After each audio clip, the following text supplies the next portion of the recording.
Mr. Larsen, welcome to the show. I am in the green dragon. Those who aren't here can only try to envision what it's like here. Yeah, we need to make sure the video's available. No. No. Imagination is a good thing. Thank you guys. I'm glad to be here. It's good to have you. Are you a lifelong resident of Wyoming? Moved here in 1980. Grew up in southeastern Utah, little town about 1800. Monticello, which is down in the Four Corners area. Yeah. Wow. So Lander was actually sizing up. Mm-hmm. Wow. Not many people can say that. Oh. Yeah, Lander was sizing up. My wife is from Missouri. We were living in Missouri at the time we made our move here in St. Joe, Missouri. I'd gone to school back there. Opportunity arose in Wyoming, and we took it and haven't looked back. All of our children, 6 children, 21 grandchildren. Our children are all born here, raised here. Yeah.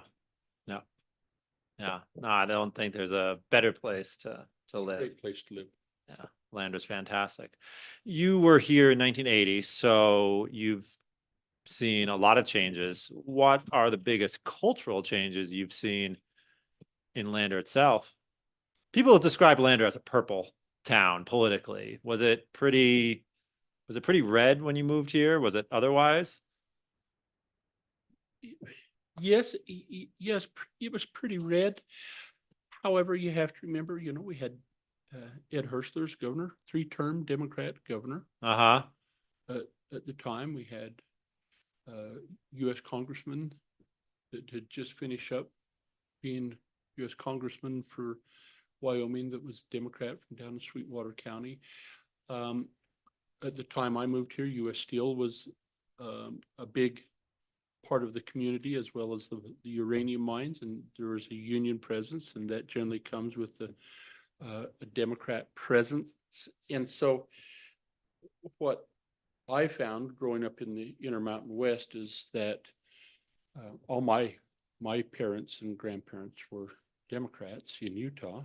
A Democrat in Utah or Wyoming is a Republican in most every other state. It's so fiscally very responsive, right? Probably maybe a little less so on the social side. Mm-hmm. But when you ask what the big changes are, so up where I live on Capitol Street, when we moved there with our kids, we were the young people. There was just all of the, everybody was older. And so on Saturdays, I'd grab my bag and head down the gym and go play basketball, or we'd go hunt and go outdoors. But it was the congregation, the group congregation, the men things was, racquetball or basketball or stuff. And I think it's just really cool. Now I look out in our neighborhood, we're the old people and we have all these young people. And on Saturday we see them with their ropes. And they climb. Right. Which it just wasn't that presence. And that is probably the biggest cultural shift is how we recreate in Lander versus what it was 40 years ago. Okay. Kind of fun. Yeah. Yeah, those outdoor sports have become much more prominent. Well, Lander's become a mecca for those outdoor sports. Right. Yeah. The Climbers Fest is now hosted here every year, isn't it? Mm-hmm. Yeah. I've heard of a lot of the biggest names in climbing come for that. Mm-hmm. Not Lloyd Larsen. Oh, well, I meant that's not a big name in climbing. Yeah. We may not be able to get you to headline next International Climbers Fest, but 2 years from now. When I come up in my wheelchair, it's fun to watch all of that. I think it's Did you get involved in the debate over the Via Ferrata at all? Oh, very much so. Very much so. Do you mind giving us your thoughts there? Well, I think my biggest angst on that whole conversation was the process. I think it was really unfortunate that this process that was put in by the state parks to invite a large group of stakeholders to participate. Uh-huh. Kind of forward think and say, what should Sinks Canyon State Park look like? Yep. Moving forward? What kind of improvements? What does that do? And a lot of people didn't respond. A lot of people elected not to participate in those stakeholder meetings. Uh-huh. I did. Right. And a few other people. And so it was a pretty extensive process. They had, I think, 2, maybe 3 really public scoping meetings. And I remember one, they had all of their signs and, this is, put the dot on where you like this, kind of trying to get a feel of what the community wanted. I don't think there was 100 people showed up. Yeah, okay. Okay. Yeah. So, And yet everyone had an opinion. well, so you move forward and they make decisions based on that. Hmm. And one of the interested parties were the climbers. How do we improve the trail, and how do we introduce more people to the sport? And the idea of a via ferrata come up, and learn that that's how the Italians trained mountain climbers in World War II. And so what does that look like? Mhm. And it seemed a reasonable approach to an improvement to enhance a state park and to get more people outdoors. I thought it was a grand idea. Uh-huh. In the climbing community at the time. The stakeholders involved in the process Mm-hmm. were all for it. And so as that moved forward, then the citizens who had elected not to participate then come out and, felt that the wilderness of Sinks Canyon was going to be jeopardized. And, of course, there was a conversation on peregrine falcons, and there was a real effort. I thought it was unfortunate. There was a real effort on the part of the people supporting the Via Ferrata to accommodate the conversation of those who were against it. Because on one time it was on the south side of the park where the peregrine falcons were. And so they met, and the folks that were promoting it said, so what if we moved it to the other side? They said, well, that would probably work. Until they decided they didn't like the north side either, or the other side either. And so all of that got scuttled. Yeah. All of that got scuttled. And I think, and the claim was that, these stakeholders were never invited. Just wasn't accurate. To say the tribes weren't invited when, they had come and done a cultural assessment of it, and even had offered up a name for it was incorrect. Now, the one tribe had not participated, but one tribe had. Other people just saying that they had the process to invite greater participation. I don't know how you invite more. Mhm. And Yeah. and so fine, we don't have Via Ferrata. It's not the end of the world. Mm. But I think what is unfortunate is for those people, particularly, it's not me, but for the citizens of the community that dug in and spent the time and all of the effort to help do all of this scoping process, Flesh out the idea. flush out the idea to bring all this proposal forward. It's like, that was all for naught, because this group that jumps in the last minute can change everything. Mm. I think that was really unfortunate. It sends the wrong message. Yeah. He who speaks last Yeah. sort of sways the whole conversation. The squeaky wheel gets grease. That's the truth. Do you think that Lander, specifically Lander, is lacking in economic opportunity or development? This is a This is a issue or concern that I hear raised all the time. Additionally, people go farther and say, oh, economic development all gets shunted to Riverton. And Riverton says all the economic development takes place here. Uh-huh. As you go around the state, fortunately, as a legislator, I've had, I get to go around the state, and people that come to Lander say we're just impressed at the diversity of the economy in Lander. And I think that's true. But what we're really missing in Lander is some of those foundational type industries, or like some manufacturing, or when we had US Steel and mining in Gas Hills going on. Just provide some really great opportunities for a broad base of employment. Okay. And I think When you now with that, the nice thing that exists now in Fremont County that was a little bit competitive when I moved here is we don't care if they build it in Riverton. It's only a 30-minute drive. Right? Uh-huh. And when you go down to get supper here in Lander, half the people are from Riverton. Sure. I think it's just along Main Street now. Yeah. So Right. I think Lander's done very well. I think that the challenge though that we have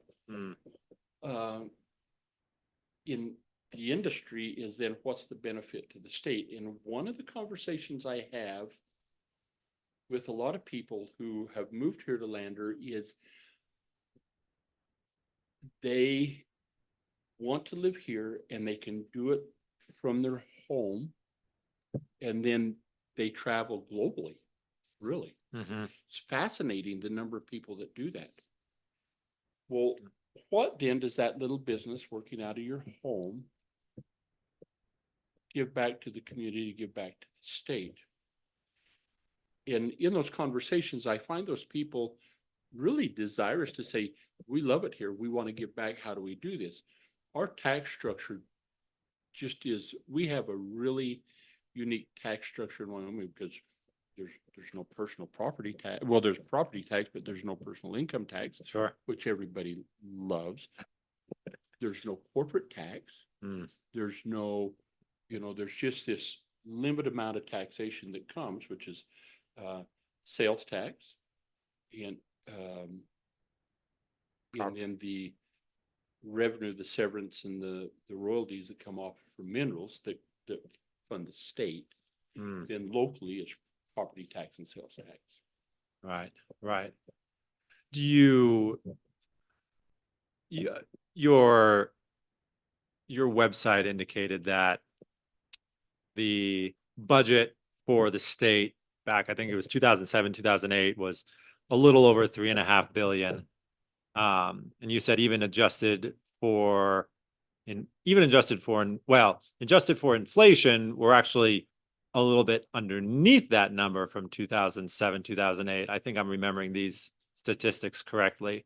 So you've seen a decrease in the state budget overall. Is that correct? Again, adjusted for inflation. Yes, you're right. The interesting thing is that there's a broader picture in the economic thing. You'll recall the Great Recession of 2008. I do. Right? Yeah.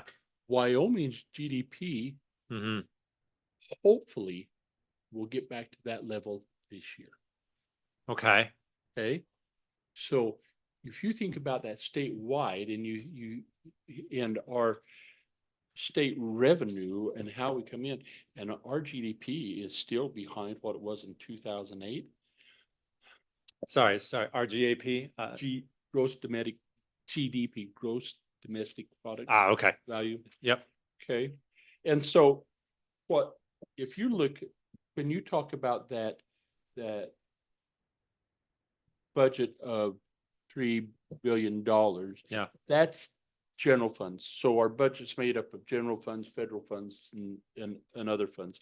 But those general funds that are collected from severance tax, royalties, and sales tax that come in have remained pretty constant since 2008. In 2008, we spent 3.6 billion.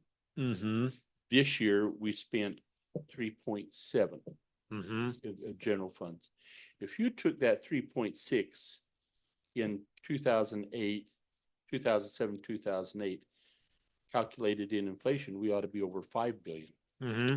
So in essence, we have done an incredible job of controlling the growth of those expenditures, Mm-hmm.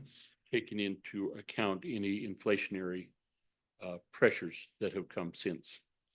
Has there been one bucket that we've been able to dip into a little bit more in the last almost 2 decades? Well, I think I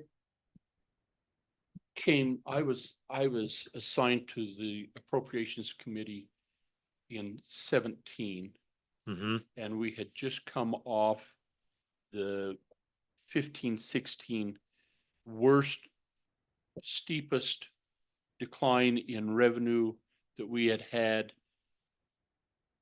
in decades and decades in Meade's administration. And so Mm-hmm. we looked at that whole issue and we said, if we have to remain at this level, our general fund budget needs to be around 2.5 billion.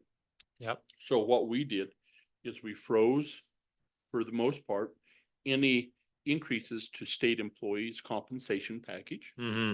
Okay. Yeah.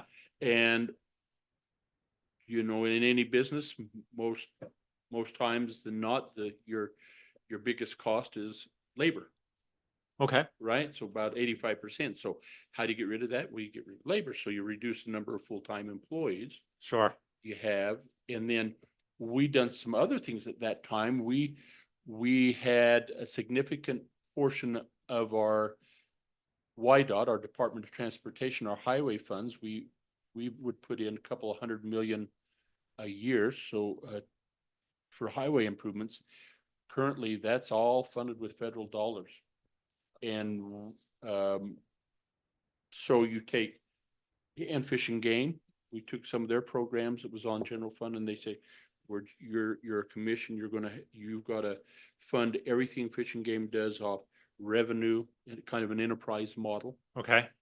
And so that worked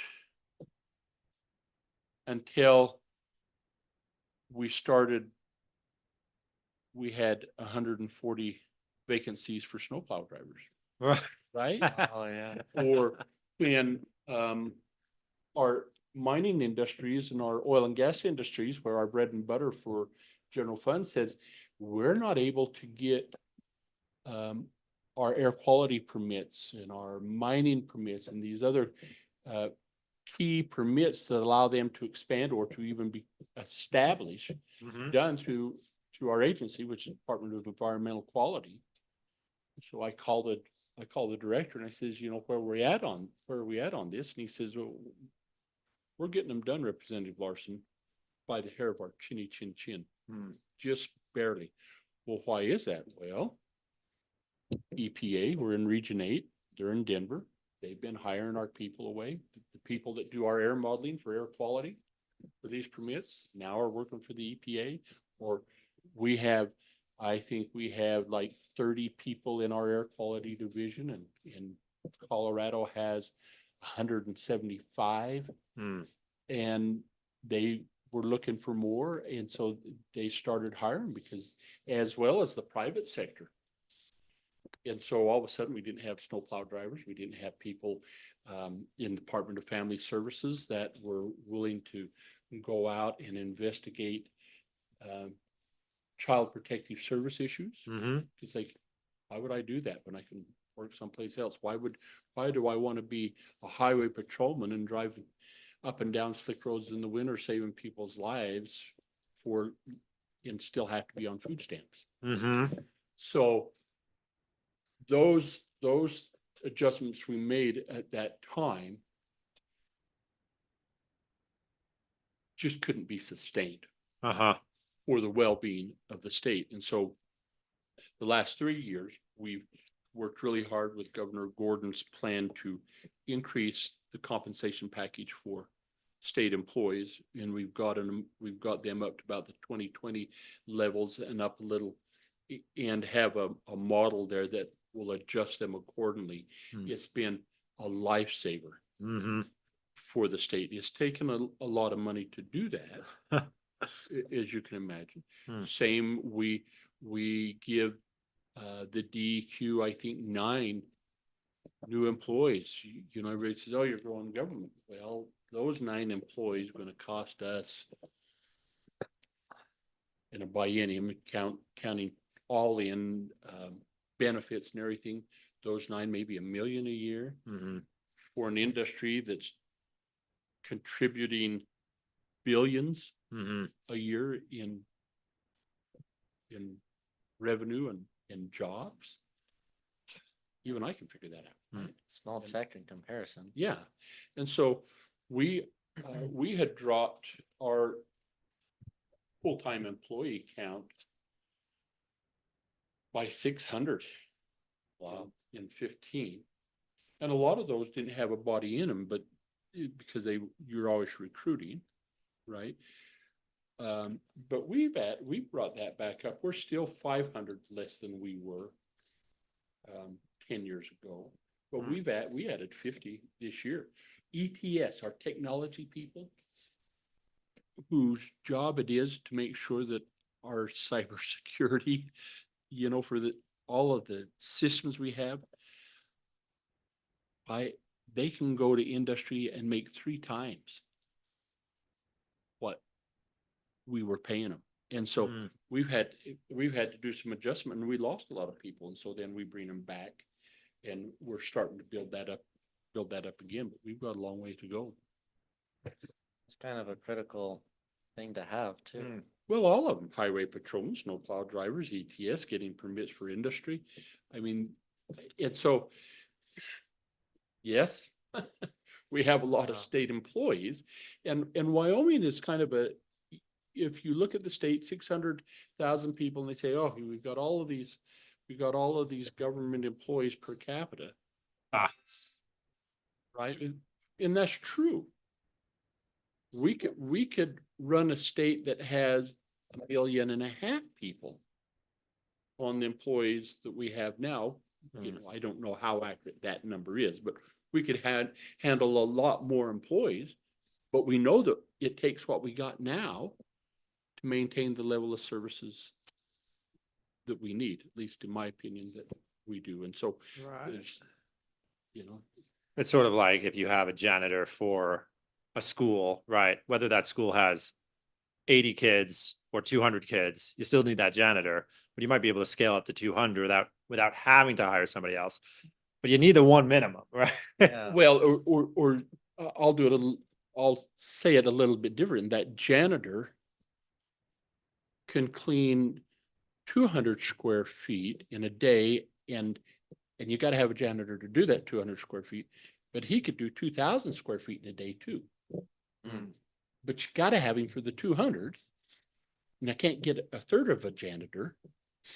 Yeah. You know, you got to have him, and so it's, you know, the scale of the services. Okay. Yeah. Kind of on a higher level, how do you distinguish between wants and needs, right?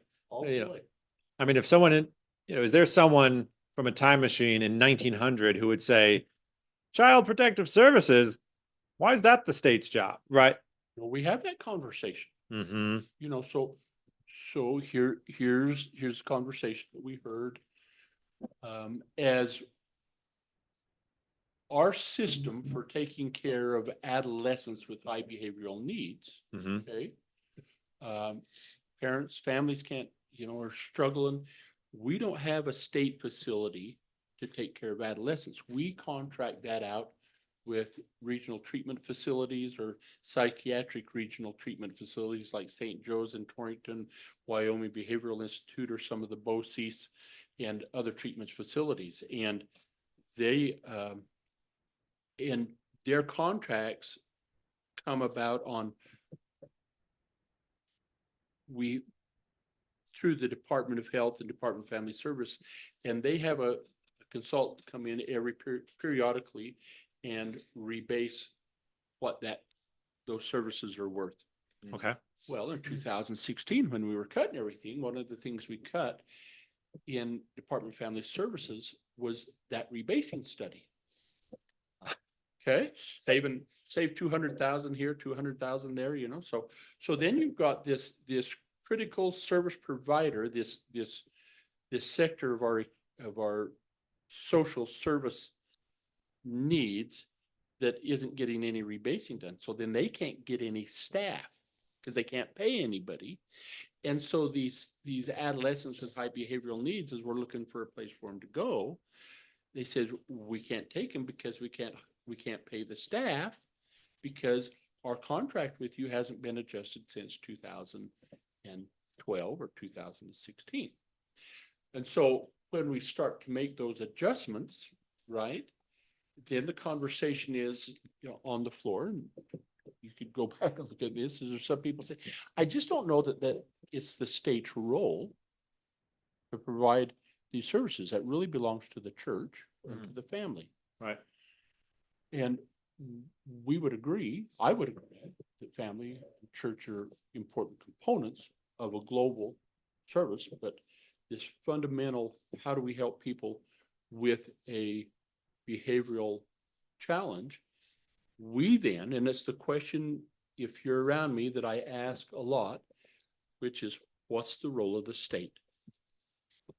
And that's not talk about money, and that's not talk about these other things. Let's just say, is in this situation, what is the role of the state? And once we determine what the role of the state is, then let's develop the policy.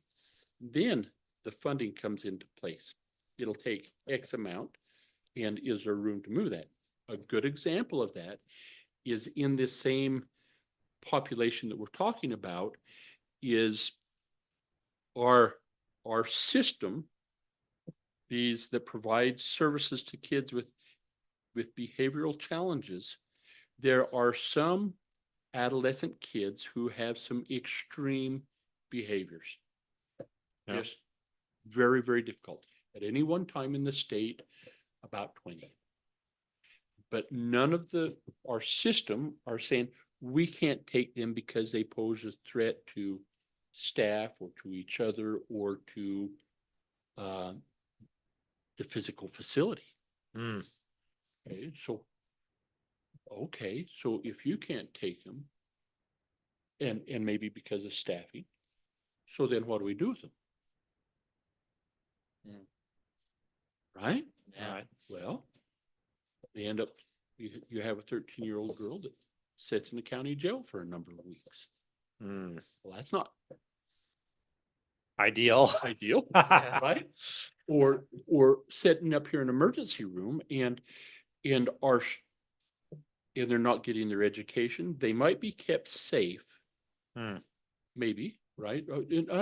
Our hospitals for sure, and I think they're kept safe, but they're not getting the services that they need to help with their behaviors, and they're not getting their education, and it's certainly not the least restrictive environment that you want a child to be in.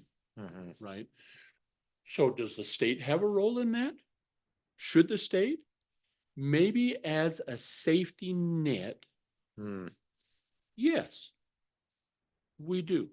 And we're developing that. We've come to that conclusion in this mental health task force that I've been chairing. We've been working, and there's a long story behind how we got there.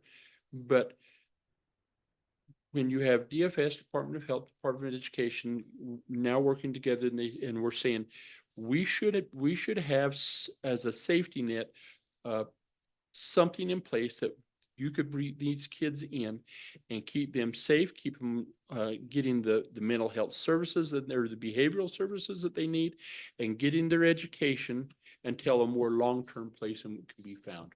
That probably is a proper role of government. I don't know how you have the churches take that over. I don't know how the families would love the child to be home, but there are times when. Yeah, I mean, I personally knew a family with an autistic kid that he was so wild that he would run around the house screaming all day long. And like the family, they tried their best to help him out, but you could tell that they really didn't know what to do. Hmm. And so there's circumstances where the parents don't really have the resources to take care of someone like that. And if if the church isn't set up in a way to help that either, it seems like there should be have at least some scenario where they can be helped. So is there a role for the state? And and then, so it's not, we cast this wide net, so, because we already have a system, Hmm. but we cast a net to make sure that this unique little population here is served, not in perpetuity, Mhm. Ah. right? Temporary safety net with an exit strategy in place. Yeah, it really seems that most of the churches, at least here in Wyoming, are not really equipped. I mean, Catholic Church, the LDS Church, and then, I mean, those are frankly, the biggest ones. I don't know of any of the others that aren't. There might be bigger congregations here or there, but none of them have the network that those two churches might have. Oh, No, you're absolutely right. They can provide services. Now, one of our, thank heavens for St. Joseph's in Torrington, mhm. but they have a contract with the state, to help provide those services for psychiatric treatment. We was there last week going through it, and just melts your heart. Mhm. Anyway, so Hmm. I hope that makes sense. Is why. Yeah, it does. A lot of times, if you have someone who has a bad behavior, you don't really know what to do for them. If you have some sort of system built to help the kind of people that have that sort of situation, then you can probably give them services faster and then, like you said, have a strategy to get them to a better place later. Seems like a better thing than just having them out there. So here's the trigger story. Okay, I've come out of church one day. There's a guy that is in our congregation that is a psychiatrist. He says, I need your help. He says, we've got this young man who at that time was 17 years old, had been in BOCES since he was 7, very acute in behavioral challenges. Well, he's now 17. His testosterone's kicked in. Hmm. He's a big guy. And in BOCES, he thumped, not intentionally. I mean, he just, in his behaviors, he thumped somebody. And so they sent him to Campbell County Hospital in their psychiatric ward. They got him stabilized and then was going to send back to the facility. And they said, we don't want him anymore. Hmm. Okay. Well, he was from Fremont County, and he was in Campbell County Hospital didn't want him. So then they had to bring him back to Fremont County. Now, interestingly enough, there was some family challenges, and the family had lost custody of him. So there was an agency that had custody of the child that wasn't aware that he was coming back. They brought the child back, 16 years old, and dropped him off. Mother had some health issues, was actually out of state in hospital. Dropped the kid off, turned around, headed back. The agency found out about it, couldn't find, they were somewhat the guardian, but couldn't find anybody to oversee him. So this kid's running around, 16 years old, living in this home in our communities Hmm. here in Fremont County, alone. Just picture the worst case scenario, and here's this kid running around unclothed, doing, just bad situation with people checking in. And so I says, how can this be? So I called the agency, and they said, yeah, we know, but we don't have the resources, meaning volunteers, family, or anybody that can help this kid. There's no one who will take them. Nobody will take him. And his case manager says X. when they said case manager, I thought, is this kid on one of the Medicaid waivers that we have for people with high intellectual or developmental disabilities? So I called the Department of Health. And I says, is this kid on the waiver? And they says, well, yes, he is. And they says, but we haven't heard from the case manager for a couple of years. And you say, And they said, I says, how's that? And they says, we're going to find out, what's going on. Well, then I call the school district that was supposed to cover him. Is this kid getting services? We're not going out there. There's no adult supervision. I can't send a teacher into that type of environment. So this kid's left stranded. You got these three agencies that had built these silos. They're not talking to each other, not intentionally, not maliciously, but just weren't. Mm-hmm. And the end result is a horrible situation. So we get the agencies and the directors and the superintendent of public instruction, everybody was so good to rally and say, what do we do? And we put him in. We took advantage of Life Resource Center, which only handles adults, but we was able to find a cottage and we was able to keep him there by himself. But then finding he had regressed, trying to find services in the United States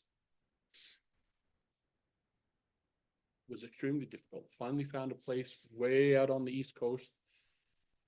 But he was getting near the age of being an adult. And so we just having Life Resource Center, and he is just, he's much more stable, and he's doing, those folks up there have just done this incredible job because he had regressed so far, and they've been bringing that back out, and those agencies work together. Well, that spawned this whole conversation then. What's the role of the state in this situation? Because if we'd had that role, he wouldn't have fallen through the cracks. Yeah. Right?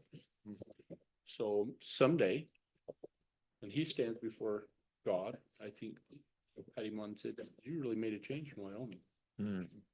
Thank you. But your basic philosophical background on this is essentially the state has a duty to guard and protect its citizens, and some of the programs you're talking about are an extension of that.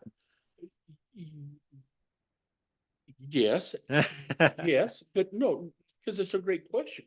And those are the issues that we as legislators need to reconcile and determine. Is there a role for the state? Sometimes not. Sometimes not. And a good example, ambulance service, emergency medical services is a challenge throughout the state. And in a state where people say, we want state government out of what you let us deal with this, all of a sudden there's this feeling that people say, well, it should be an essential service. Okay, but what does that mean? Does that mean then that the state develops a plan and starts covering the cost for it? Or what does that mean? When historically, ambulance service has been a local issue. And when you say local, you mean countywide? Not necessarily even county. Could be in a community. Okay. Could Rock Springs used to have a funeral home down there, took care of the ambulance service. In that area. Doesn't have to be a county. Doesn't have to. It can be. A funeral home was trying to get less business. They would try to get less business, and so, whose responsibility is that? I think, from my perspective, if you try to say it's an essential service and the state is going to step in now and manage this, you're going to see loss of local control. And you're going to have one county saying, oh, those guys over in Toronto County, they're getting all of the funding, they're getting all the ambulances, they're getting all of whatever it is they're getting. And it's a foul. The state's just not doing right. Or you're going to have a community that says the state just doesn't understand our cultural needs or the uniqueness of this little community in the Bighorn Basin or in Fremont County, and they should have funded us differently. There is uniqueness across the state, and I think so. In my mind, and we've not concluded on this topic, but in my mind, I think that that's a local control, and if people want ambulance service, they ought to fund ambulance service. Yeah. And if they don't get upset when the ambulance doesn't come, Yeah. right? Yeah. Call that funeral home in Roxbury. You know, so I, yeah, sometimes I just, that's an example of where, when we discuss what's the role of the state, and there's a number of people certainly that feel differently than I think that should be a statewide service. But as we looked on how to implement that, we've looked at that a couple of times. It just always comes back to me, in my mind, that if you do this locally, you govern and you can control how extravagant or how lean you want that to be. Yeah. Because you can't really just pass the buck to someone else, say, figure out the problem, and then not try to help. You know, it's like, it seems like to be a common thing where it's like, oh, they should take care of it, so we don't have to worry about it. But they aren't doing it the way we want them to, so we should go tell them what they should do. But without actually saying what they want and trying to help Right. in the capacity that they could. Right. If you want more control over something, typically you're gonna have to pay. But the trade-off is you get a little bit more of a hand on the wheel. Yeah. If you want to give up that hand on the wheel, you have to kind of go where the ship is steered after that. Yeah. That's exactly right. Right. That's exactly right. And we see on statewide programs, there's, you know, why is our rest area closed and not the one in Carbon County? You know, why is, you know, when it's run statewide and you have an agency that has to look at a statewide approach to thing, yet there will be some variances in the county, and there's, you know, then they call me and say, Representative Larsen, those guys, what's going on? Can't you get us what we need from the state to help us with this local problem? Sometimes we can, sometimes we can't. So Yeah. what I are the think local control's always the better option. the better way? What have the conversations inside the state legislature been around the challenges of meth production and distribution here, both in Fremont County, but also statewide? What? Meth.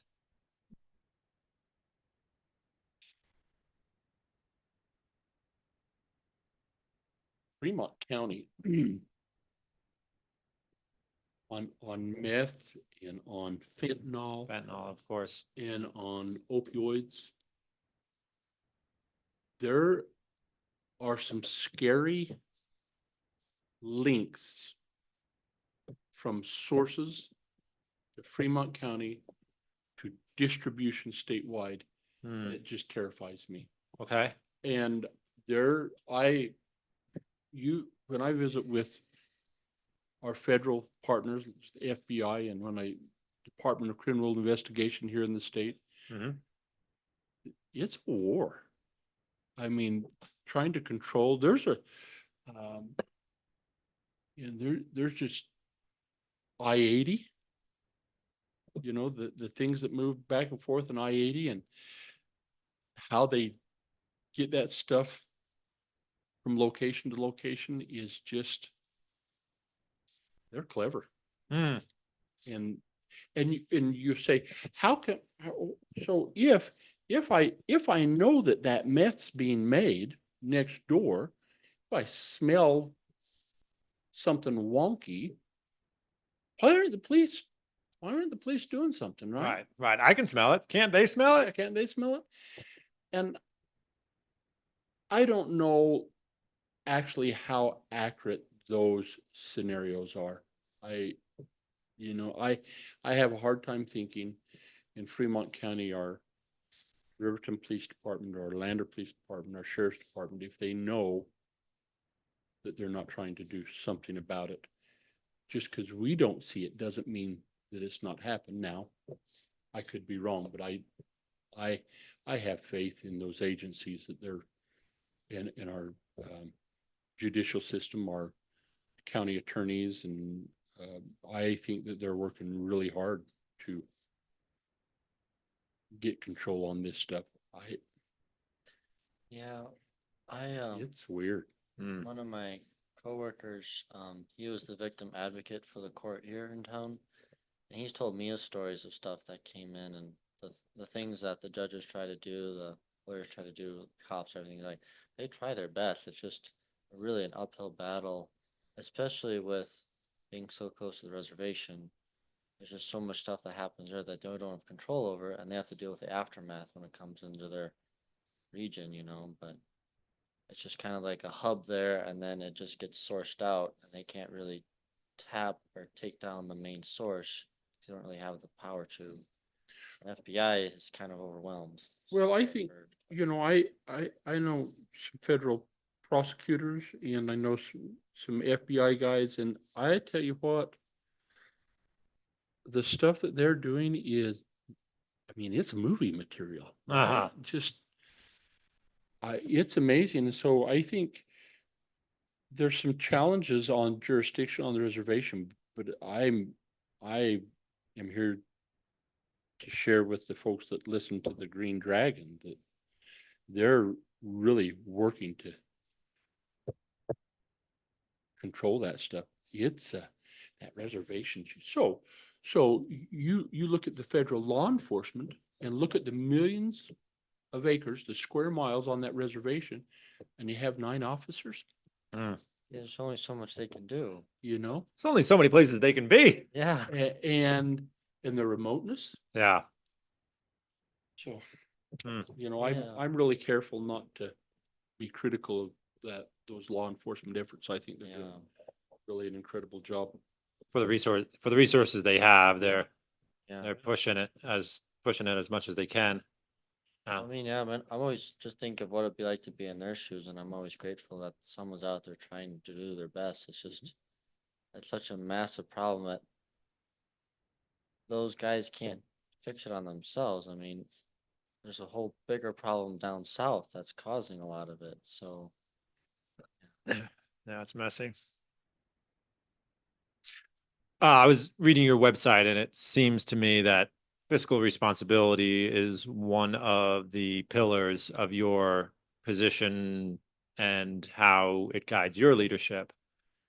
What have you seen on the national level since the 80s and Reaganomics, and the relatively balanced budget of the 90s, but then gave way to the explosion of national debt in the 2000s? Did you see people's attitudes change in those decades towards federal debt? Like, was this an organic thing that came from the voters, or was it mostly happening at the top? So are we still talking about meth? Not specifically anymore. Well, a little bit because we get addicted, right? Ah, okay. We do get addicted. We get addicted, and I think I would just share with you, and we'll come back to this national, hopefully answer it a little better. When we were designing and getting ready to build the new state hospital and redo the campus up here at the Life Resource Center, it was going to be $180 million between the two projects. And we had put an RFP out and got the design and the engineering done, and we're getting ready. And those folks, one was from upstate New York and the other was from St. Louis. On the architects, they had a lot of experience on psychiatric facilities. And so they're sitting down with us and they said, so, you've got your bonding in place. What, And how long? We said, we looked at them kind of funny. We said, no, we pay cash. We don't build until we have the money to pay for it. And they just looked at each other and said, well, that's a new one. They've done a lot of huge projects all around the country, much bigger than our 180 million. Mm-hmm. And they said, so how does that work? He says, what about your universities or and we says, yeah, that's right. And so here in Wyoming, when there's two kinds of monies that we use when we do our budget. Mm. We look at it like for construction, those are one-time needs. It's not going to be ongoing. Yeah. Right. And so we always have a capital construction bill because there's always a need to do some stuff. Then we have our ongoing expenditures. Just, it's no different than your home, right? You're going to have to pay rent, utilities, buy food, and you're going to have to do some maintenance in your house, but you're only going to have to do this addition onto the house once.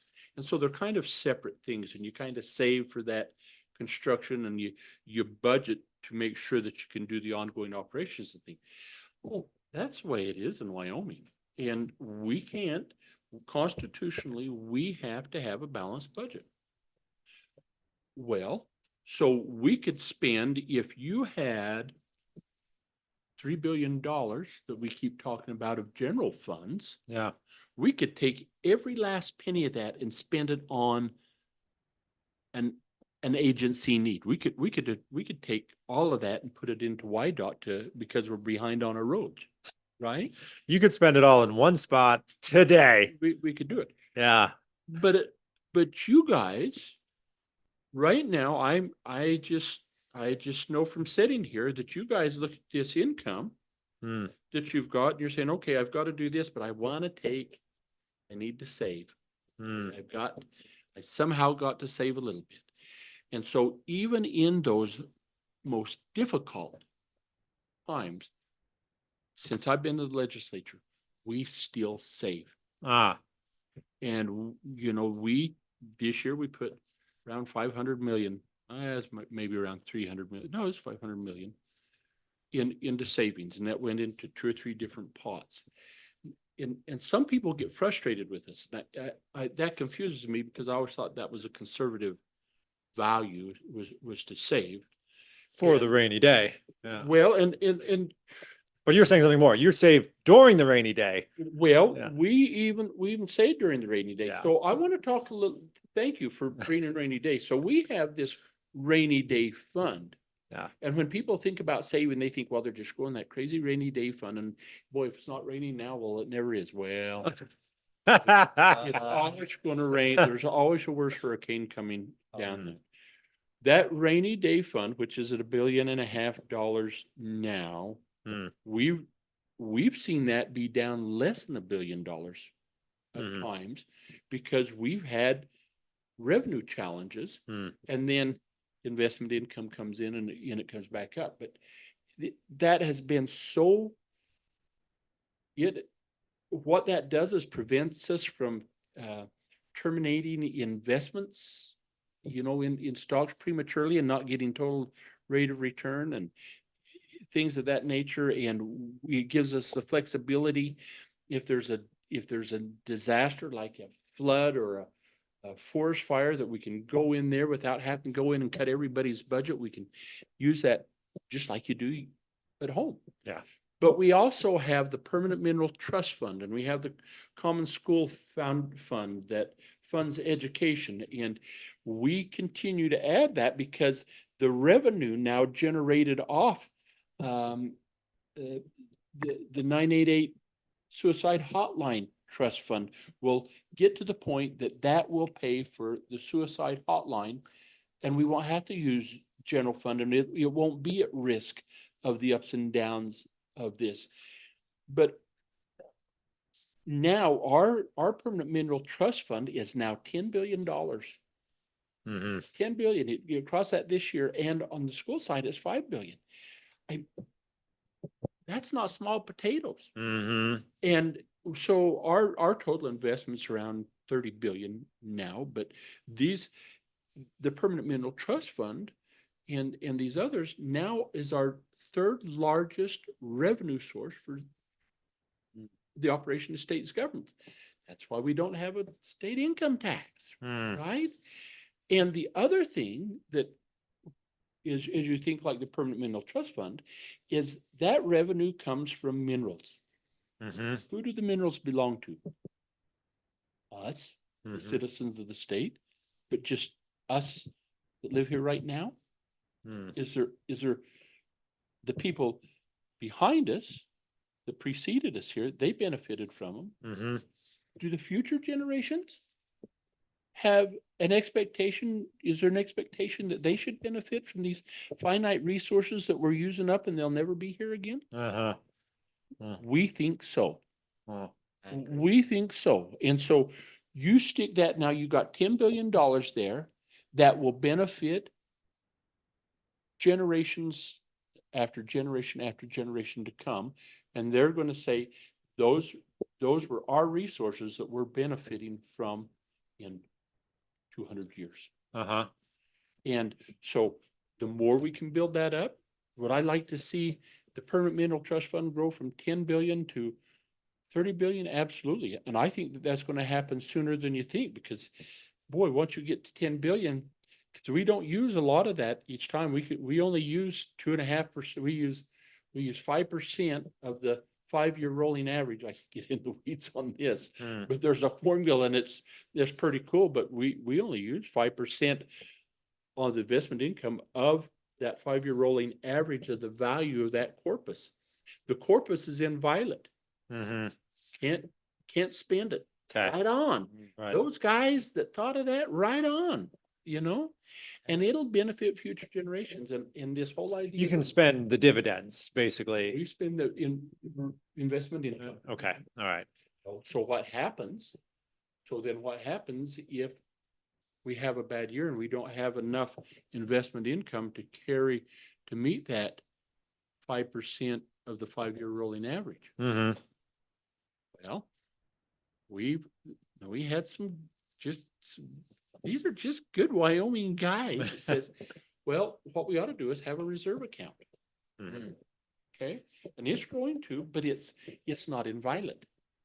Okay. So we're investing it. So we'll let it grow until it gets to 5 or 10%, and then any extra will tip. But once it tips, we can't use it again. So then we have that money sitting there, and if there's a deficit, then we can backfill, plan B. It's really cool. That is really cool. That was one of the things I admire, because I grew up in Illinois, and we probably have one of the worst state budgets in the country. And the only thing they know how to do is spend more, increase taxes, and they wonder why people leave. So I really admire the strategy of investing the resources you have, and then paying everything through those investments. Much smarter than just always taxing. So when you talk about all of so coming back to the question that I've been roaming out in the weeds. No, that's quite all right. Yeah. So this whole federal debt thing. So we had the CARES Act, $1 trillion. We had the American Rescue Plan. And there's this sentiment there that says, don't take any of it. Don't.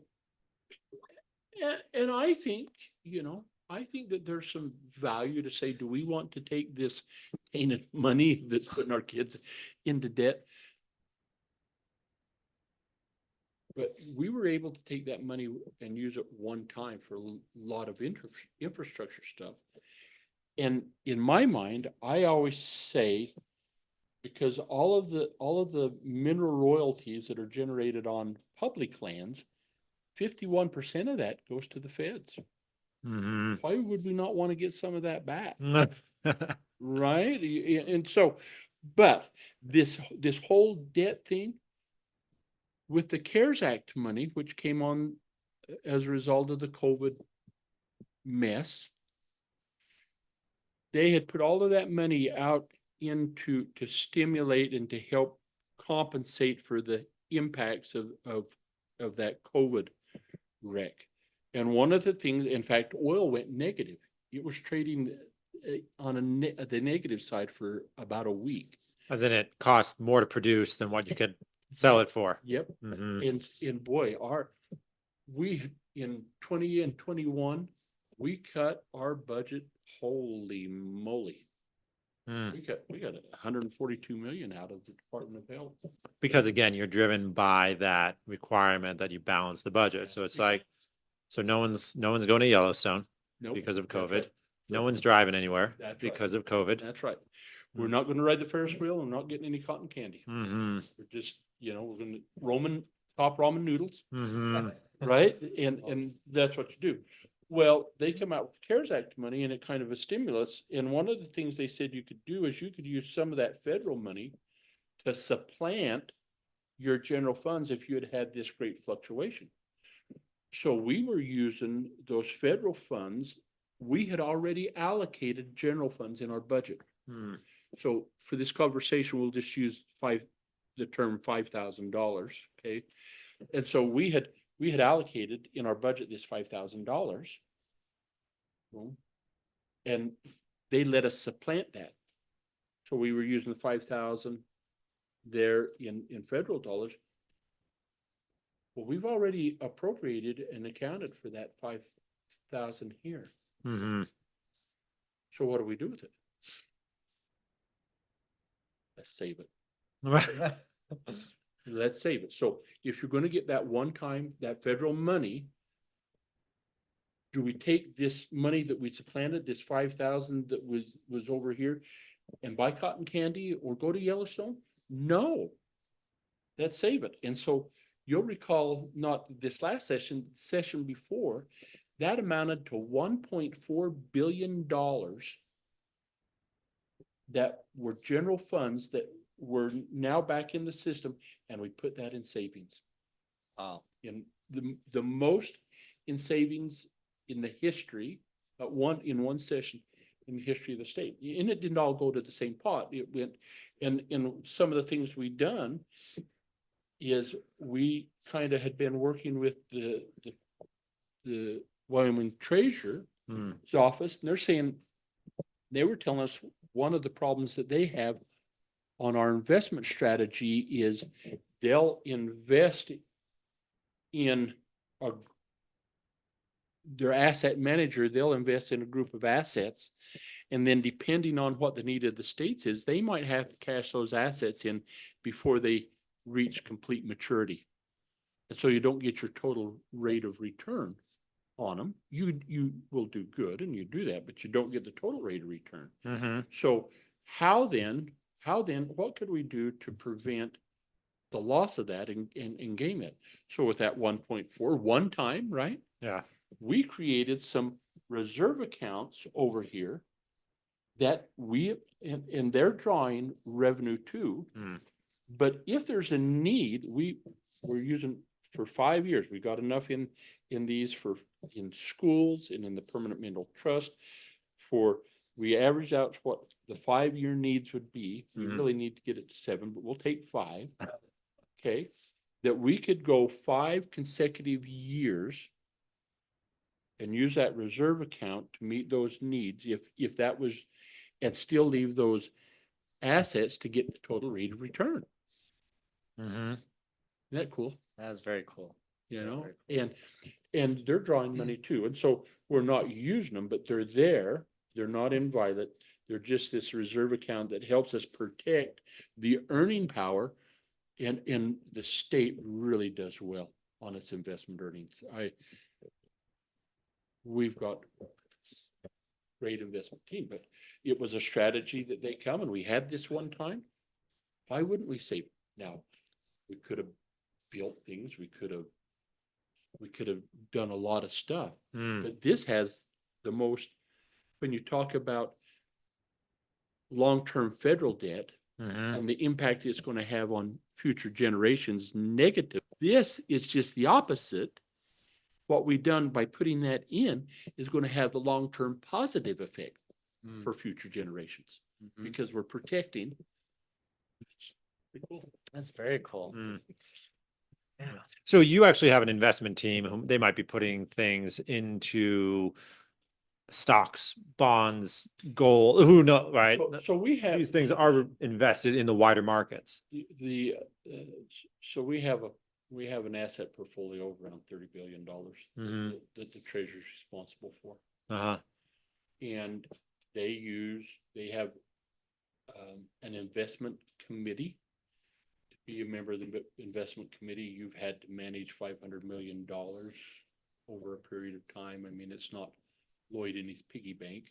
Right? These are really incredible people that work as an advisory strategy. And then we also have asset managers like Morgan and others. JP Morgan is our custodial bank. But since I've been in the legislature, it's really been fun to see how our investment earnings have matured in the benefit they're providing to the state. Right. You're not spending every dime as soon as it comes in, which, I mean, doesn't burn a hole in our pocket. Right. Well, and I mean, it sounds like something writ large that you see in daily life is some people, they're always tucking something away, and other people, the idea of having money without a plan to spend in the next 12 hours is a thought that's never crossed their mind.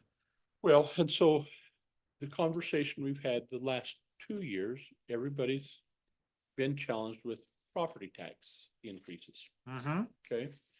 And that's been driven largely because our county assessors have to do the assessed values based on fair market value.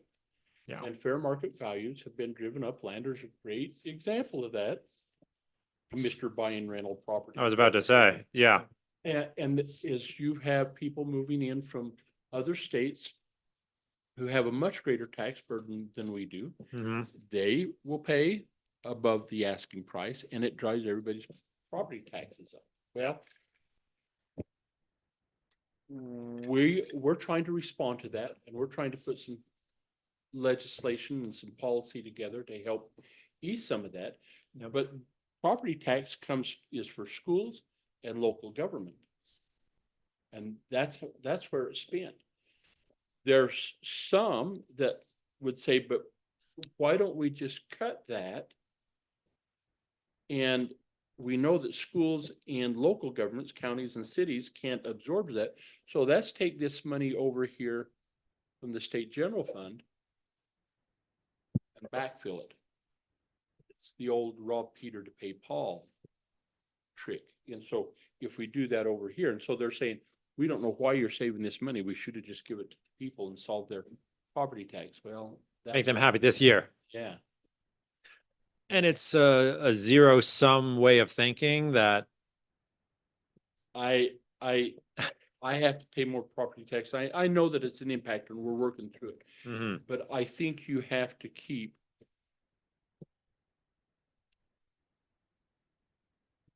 that's like you asking Tom, could you just give me my paycheck because in one of my rentals, I've got some plumbing I need to do.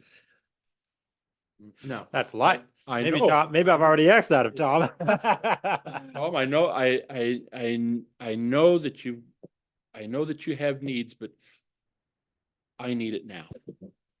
And I just think that you just don't want to go there. In that there was a referendum, they were out there to reduce property tax by 50%. So did anybody talk to the counties and the schools to say if we lost 50% of all the property tax, what would that do? And it was residential property tax, not industrial. Ooh, that's about 30% of the total property taxes comes from residential. But the impact is. So you'd be giving up 15% of your total. Okay. Yeah. And you're saying people weren't asking, all right, if you have to work with 85% of your budget instead of what you do work with, what do we not get? Right. Or what do we not save for? That's very well said. Yeah. That's very well said. And no one was asking that. They were not asking me. Yeah. Right. They just look at that piece of mail they get once a year and be like, ah, crap, like it's 4,300 this year. Last year it was 37. I don't like this. And the state ought to make up the difference. Ah, We don't like state government until we want state government. ah. Yeah, and then you look at what you've been doing to make sure that the whole state is taken care of and say, oh, we could just tap into that now. Yeah. I mean, it is true. I mean, I would say at our real estate office, of the phone calls we get, not necessarily people walking through the door or people we already know as clients, but of the fresh calls, I'd say at least 40% are from out of state. Yeah, and they're looking to move in. I mean, Wyoming ended up on the list. Good place to be. And it is a good place to be. So have you guys ever heard of the Wyoming Tax Association? Taxpayers Association? Just in passing. It's a group and it's supported by industries and businesses and stuff. And they've always been kind of this tax system group that evaluates Wyoming tax structure.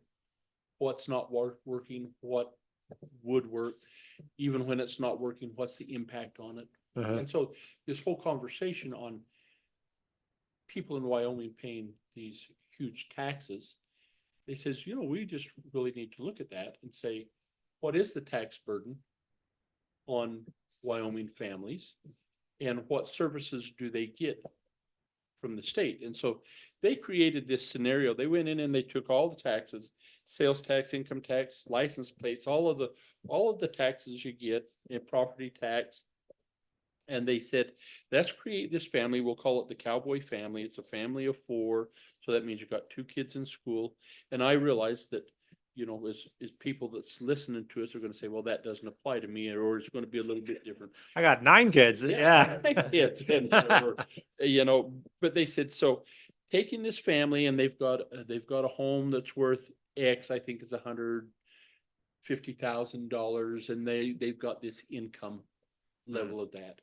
And just based on that scenario, they take all the taxation, and it's the conclusion of that is that family in our current tax structure, all in all, excise tax, fuel tax, sales tax, property tax, pay about $4,400 a year. Okay, in this scenario. Now, instantly, somebody out there listening to the Green Dragon is going to say, "Oh, gee, I pay that much in just property tax alone." I get it. This is just a scenario in this, but for paying that $4,400 of all the taxes, they receive $61,000 worth of services back from the state. Wow. Okay. Each year. And that would be EMS, fire, education, state services, special district, cities, and towns and county services. And so there's about a difference of $56,000 a year per family. Okay. And so that, I think that equates to like $13,000 per individual. And so I shared that. I had that conversation with a guy here in Lander who we were having a bit of a discussion on how much taxes are, and nobody likes taxes. We all want to pay the bare minimum. And so I was sharing this with him, and he thought about that, and he chewed on the bone a minute, and he says, "Lloyd, that can't be. That's unsustainable." And that's right. It is not sustainable. Our tax system, the structure of our taxation in Wyoming, has some huge flaws in. And the only reason we're able to do that is because we still have extractive industries that are able to sell coal, natural gas, oil, trona. If now those volumes are going down, I don't think that they'll go away. But when we bring in a new type of energy, so let's say nuclear, which I think is really cool, but that's displaced coal. And what will the nuclear side replace interstate. So then the question is why would we want it? Right? We're upside down. Why would we want nuclear? Yeah. I mean, what's the benefit to the state? You're saying there is no structure in place. Taxation wise, there's no benefit because we're relying on the severance tax from these extractive minerals. Mm-hmm.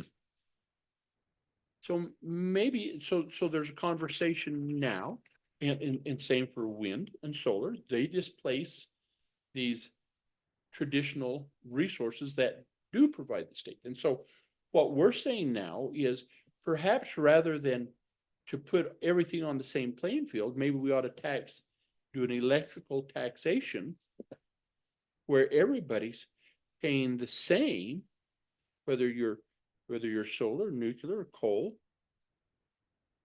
And that's gaining traction. It's also coming with resistance, but we just haven't adjusted as our energy production and energy sources have moved. Now, here's the other scenario for you. And again, thank heavens we have all of this money that we're saving, but people will say, Lloyd, you know, what we need is you just need to get more business into Lander. You asked the question a little bit earlier. We need more businesses into Lander. Something people say. So, okay, so Tom's going to come here from Illinois, hates Illinois' guts and liver because they just spend everything. And he's going to start manufacturing widgets right here in Lander. And he's married and has 2 kids, and he's going to bring with him 2 other great Illinois people that's going to add to the vibrancy of our community. And they've got 2 kids. Well, they come to Lander and they start manufacturing widgets. That's wonderful. We love it. It's providing jobs. And so he's going to pay some property tax on his widget factory. Going to pay some property tax because now we've got 3 homes. They're paying property tax. So that goes to schools and local counties, and they're buying materials to make their widgets, and there's probably some sales tax coming in on that. Okay. But we've got now 6 kids that we're spending $17,000 per child per year to educate them. So 34, that's 68, and 34 is 102 or 92. Anyway, a lot. Yeah. Okay. 1,000 that we're spending just to educate those kids. We don't get that back in property tax, sales tax, or anything else. You have to pay those teachers, you have to pay those janitors, you have to pay those school expenses, and you're getting what, maybe 10-15% of that in the sales tax and property taxes that he. None in sales. Okay. Just property tax and your school, your levies. And so thanks for coming, Tom, but we're upside down. On your kids. Yeah. You and your 2 Hanyaks from Illinois and your 6 kids now are costing the state more than we're recovering, right? Mm-hmm. Now that's a true scenario. It is, yeah. And so when we sit down and have a reasonable conversation about that, then how do we do that? Well, thank heavens, again, the burdens on the extractive industries, they're making up the shortfall. So how then, because I think healthy Wyoming is to have a diversity of other businesses and value added industries for our legacy industries, but they've got to benefit the state. And it's not just jobs. Yeah, because essentially you get more jobs, more people. It's still going to cost more than the people coming in, and it's still offset by the extraction. You're catching you're catching the vision. And this isn't a hypothetical thing. Yeah. So you're like, I don't want another million people. Right. 600,000 people is plenty. want this growth and we want industry to come in. We want, but you know, that's why this whole legislative thing has been so fascinating and fun. Okay.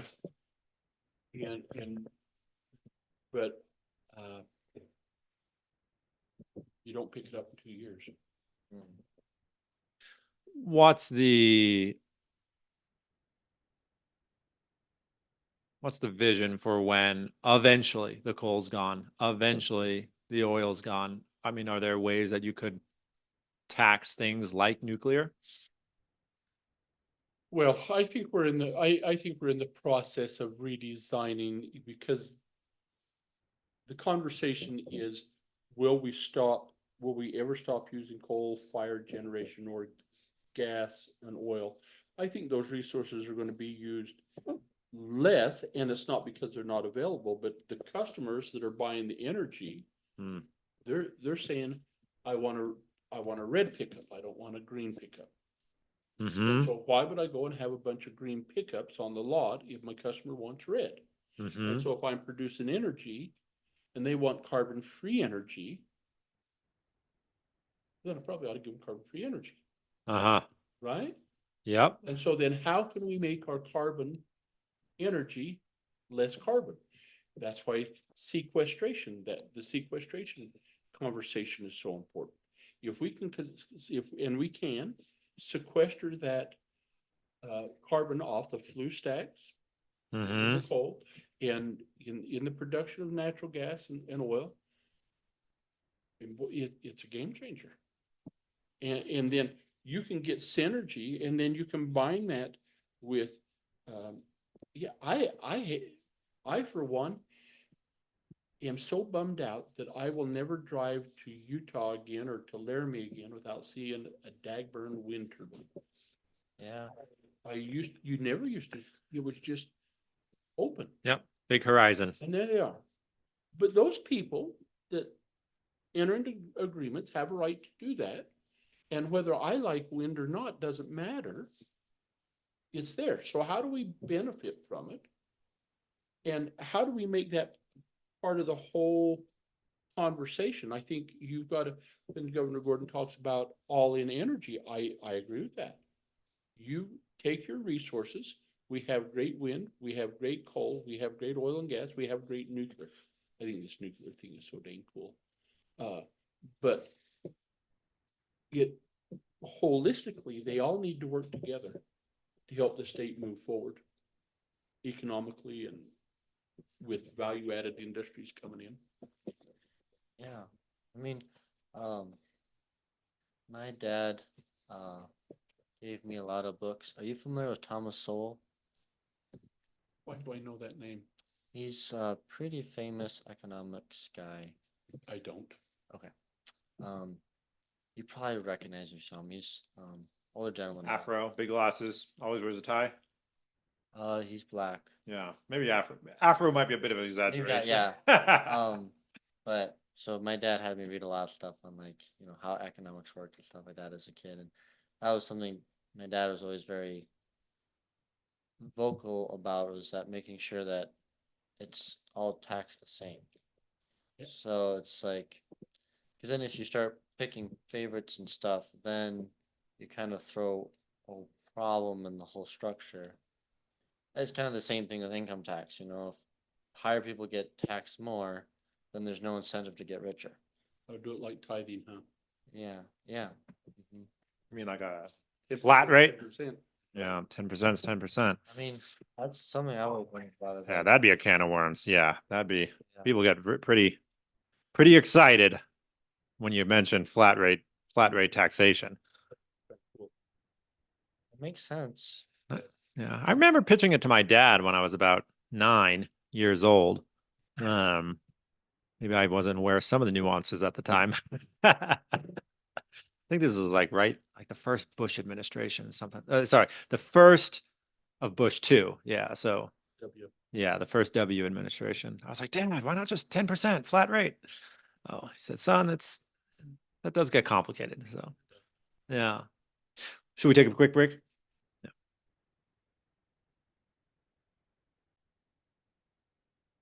back.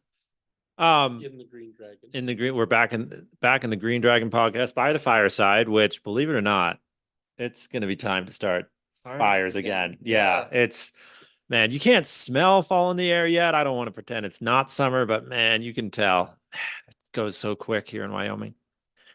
Lloyd, you spent a bunch of your career in the petroleum industry. Is that true? My brother, my father, and I, in the early '80s, started a company that we provided services and construction services in the petroleum industry.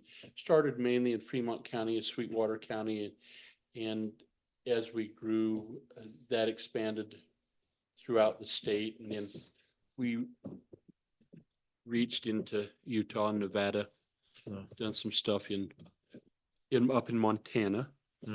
We sold the company.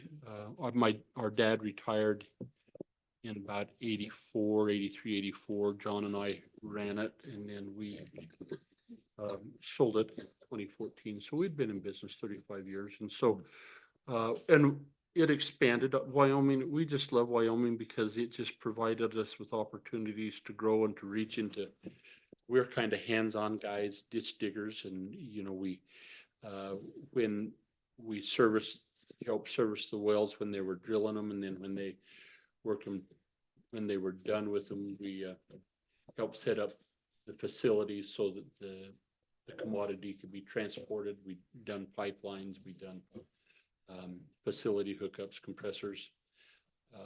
We weren't the biggest dog on the block, but you know, we were really grateful to Wyoming and what it done for us and our families. And you know, we hired a lot of people in Fremont County.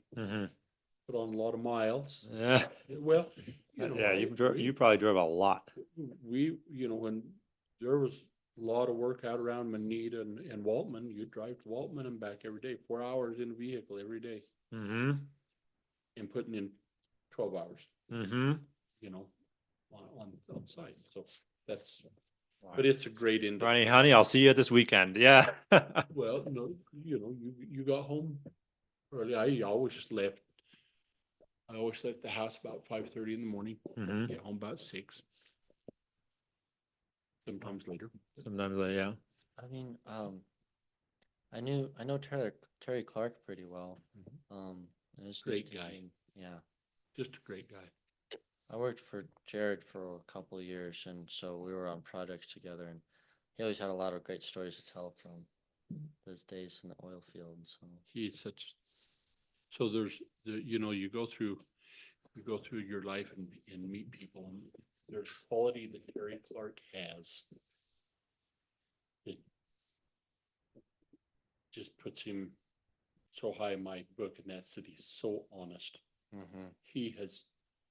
He's had opportunities when he worked for me. He's had opportunities to maybe just not share the complete truth because it was just painfully embarrassing, or, you know, some little mistake that he made, and never, not once. I mean, that guy is, when I mean, look up truth in the catalog, or in the dictionary, they ought to have Terry Clark's name right by it. You couldn't get mad at him. No, yeah. You know, how do you get mad at somebody for telling the truth? Right. You know, He wasn't putting a spin on it. yeah. So, great guy. You're lucky to work with him. Yeah. You're lucky. We worked together 30 years. Yeah. You worked for 3. What happened to fracking? I feel that 10 years ago, everyone you talk to was talking about fracking. I don't hear the term hardly in any conversation. Yeah, clearly it's still going on.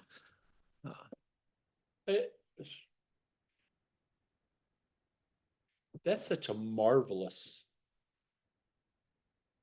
technological advancement over, you know, when I moved here in '80, we were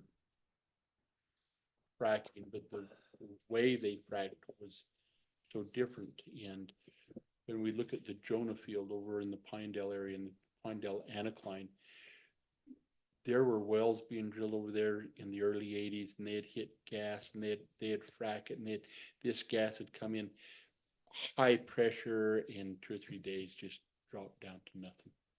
Just Okay. just couldn't. And pretty soon there were companies that went broke drilling over there. And then, What region was this again? well, this is in the 80s. In the 80s. Okay. And so then there's about a 10-year hiatus. Nobody done anything. And the guys in Casper, what's their names? The McMurrays. Hmm.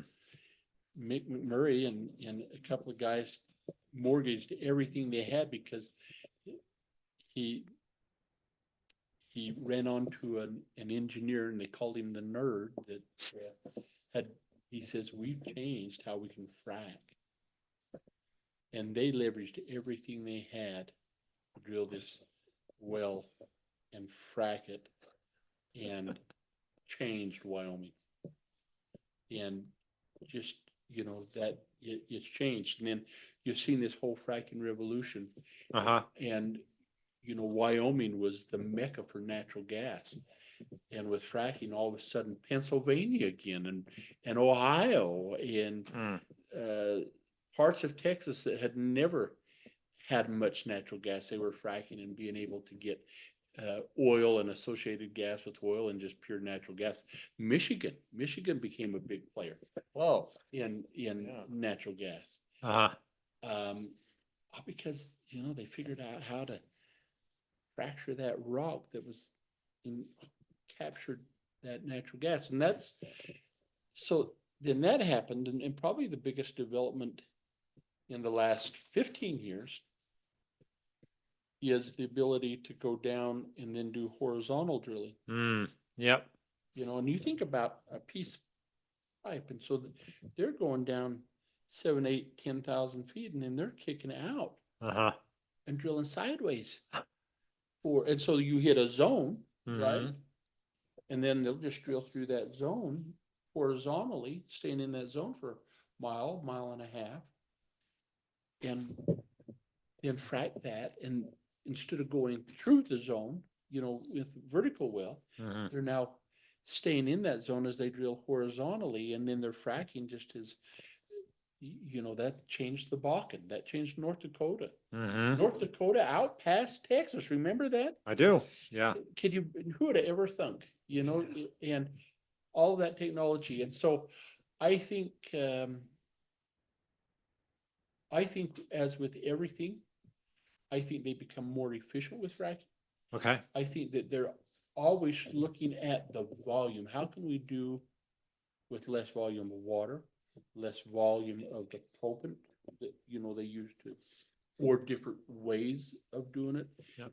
I just think it's a fascinating. And you can't see down there. I mean, how do they know how they get that pipe? My son does, he works, designs downhole tools and stuff, and he, you get that stuff to kick off and know when to do it. Uh-huh. Amazing, absolutely amazing. Do you know Like flying to the moon. Yeah. Do you know how they turn it sideways? Yeah, they kick it off the side. They put I know just enough to be dangerous. Okay. My son can tell you because and Senator Ed Cooper, who takes care of Shoshone and all up in Sweetwater County. That's what he does he's a magician that's his business, as he consults and does a lot of work doing that, but he could sit here and just tell you minute details. He'd be a great Let's one. get him on the dragon. Yeah. Green Dragon. I was talking with a guy who used to work in the oil field, and I asked him the same questions, like, how do they get sideways? And what he was saying is, I think the drill head bit, you can pressure one side a little bit more than the other, so you can get it to start to turn. But he was saying you might start making this turn, it might be over the course of 2,000 feet that you go from here, vertical to horizontal, and it's this It's a huge huge arc. natural curve. Yeah, right. It's a huge arc. Yeah. But their ability to get it down there and kick that off. It's just amazing. That's amazing. Yeah. It's amazing. I keep hoping they find some oil underneath my house and maybe I could. Yeah. But so my dad's side of the family is from North Dakota.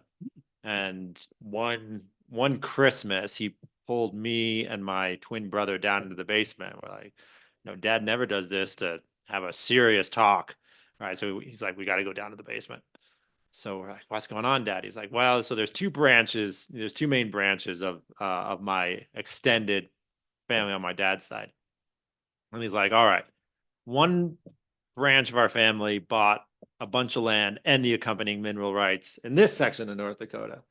And the other branch of the family bought a bunch of mineral rights and the accompanying land in this part of North Dakota. On the other side. On the other side. And he's like, so we've got, this fracking revolution going on. So this is back when I was in college, so 10, 12 years ago. And he said, so one side of the family is making a lot of money. Haves and haves not. Right, exactly. And he's like, the other side of the family, we're farming. We'll see. We'll see. Exactly. We're still farming, right? He's like, we don't know how this is going to go come Thanksgiving when the family reunion happens. And one guy pulls up driving a brand new $100,000 Ford F-350, and the other poor bastard's driving the truck he graduated college with. Yep. Oh, it was very funny because it was so regionally evident that some areas were very Just successful, prolific. and then other areas, they might get something, but not to the same extent. It was really remarkable. Yeah. Now, go ahead, Tom. You go ahead. I was just going to ask about nuclear, but well, yeah. I mean, I want to get there too. So let's jump in there now. What are your thoughts about the nuclear? I understand they're building a new nuclear plant over in Kemmerer. They are. So the idea that so Bill Gates had bought into this idea of nuclear really from an environmental standpoint. If you truly want to be carbon free, nuclear is one. And so he took an existing process of using liquid sodium, the metal sodium, not the salt, but the metal sodium, which has a very, very, very high boiling point, and use that as the coolant. And that's not new. The Idaho National Lab over around Idaho Falls has done that, but the technology on the operating systems has just, like the Jonah field, it's just really advanced. And so he developed and through some agreements with the Department of Energy, developed this modular reactor. It's about 350 megawatts, 300 some odd megawatts, and they needed to demonstrate that it would function. This is a common process with the Department of Energy on any new technology. You demonstrate that it can work and then go commercial, right? Mm-hmm. And so where can we do this at? Where can we? And the Department of Energy is almost acting as an incubator of sorts. They are. And so working with them and the Nuclear Regulatory Commission, where could we put this and do a demonstration product? Well, at the time, Rocky Mountain Power says, well, we're retiring several of our facilities, our coal facilities in Wyoming. Dave Johnson, Jim Bridger was scheduled, and Kimmer, the Naughton plant, they were retiring. Naughton had reached its end of life. The others, it was just all on this carbon issue, and that's kind of changed a little bit. They says maybe we could put one there because we have all the infrastructure. We got the power lines going out. We don't have to invest in that. So they drafted an agreement and they selected Kimmer, which I was thrilled to do. So when we learned about that, Some of us in the legislature, Representative Burkhart from Rollins, Mike Greer from Worland, myself, Dan Dockstetter from Star Valley, kind of said, so how do we benefit the most from this? What do we do? And really, what does this mean if they do this? So Don Burkhart, Representative Burkhart from Rollins, set up an opportunity for us to go to the Idaho National Lab over in Idaho Falls. And when we went over there, they met us at the door.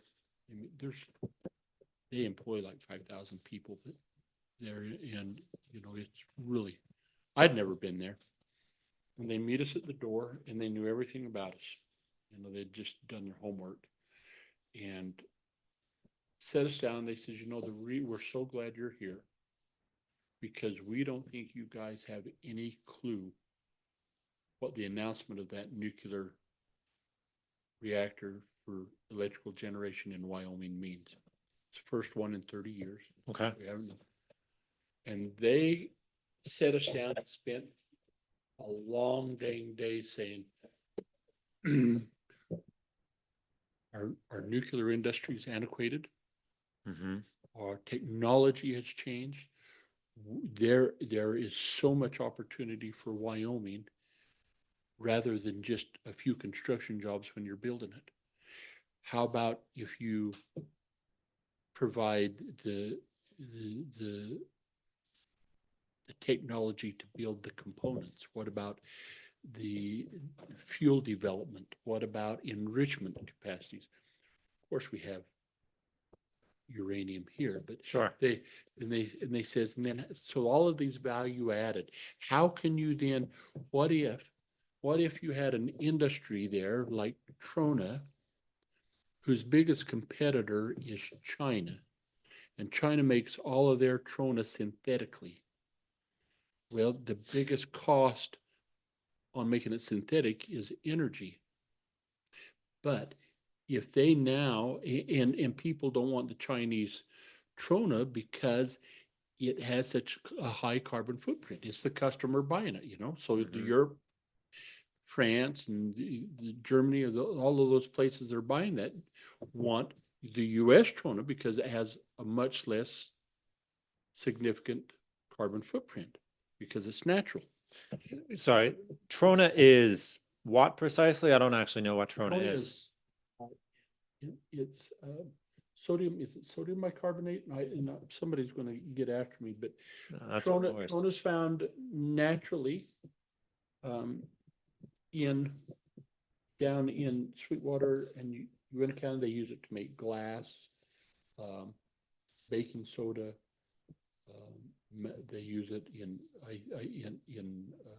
magnet production. So Arm & Hammer baking soda. Mm-hmm. Yep. That's what it's made of. Yep. Really cool stuff. And it's deposits from the old Lake Bonneville prehistoric mineral composites that's down there. And it's about 1,800 feet below the surface that they're mining. Yep. So getting back, we got off in the weeds there a little No bit. worries. So they're saying, so what if now that China is scheduled to put in, I think it's 49 or 50 new nuclear reactors, and they start producing all their Trona with energy from nuclear reactors, their Trona is now carbon free. Mm-hmm. What kind of impact does that have on your mineral production in Wyoming?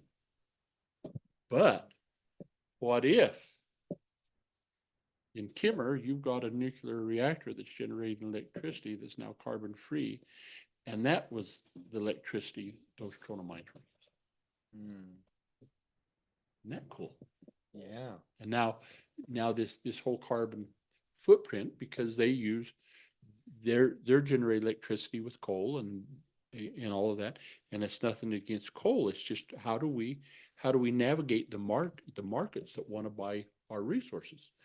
It says, what about if you had what if we get to the point we had microreactors and you had a new mine for rare earth minerals Mhm. is a big thing right now.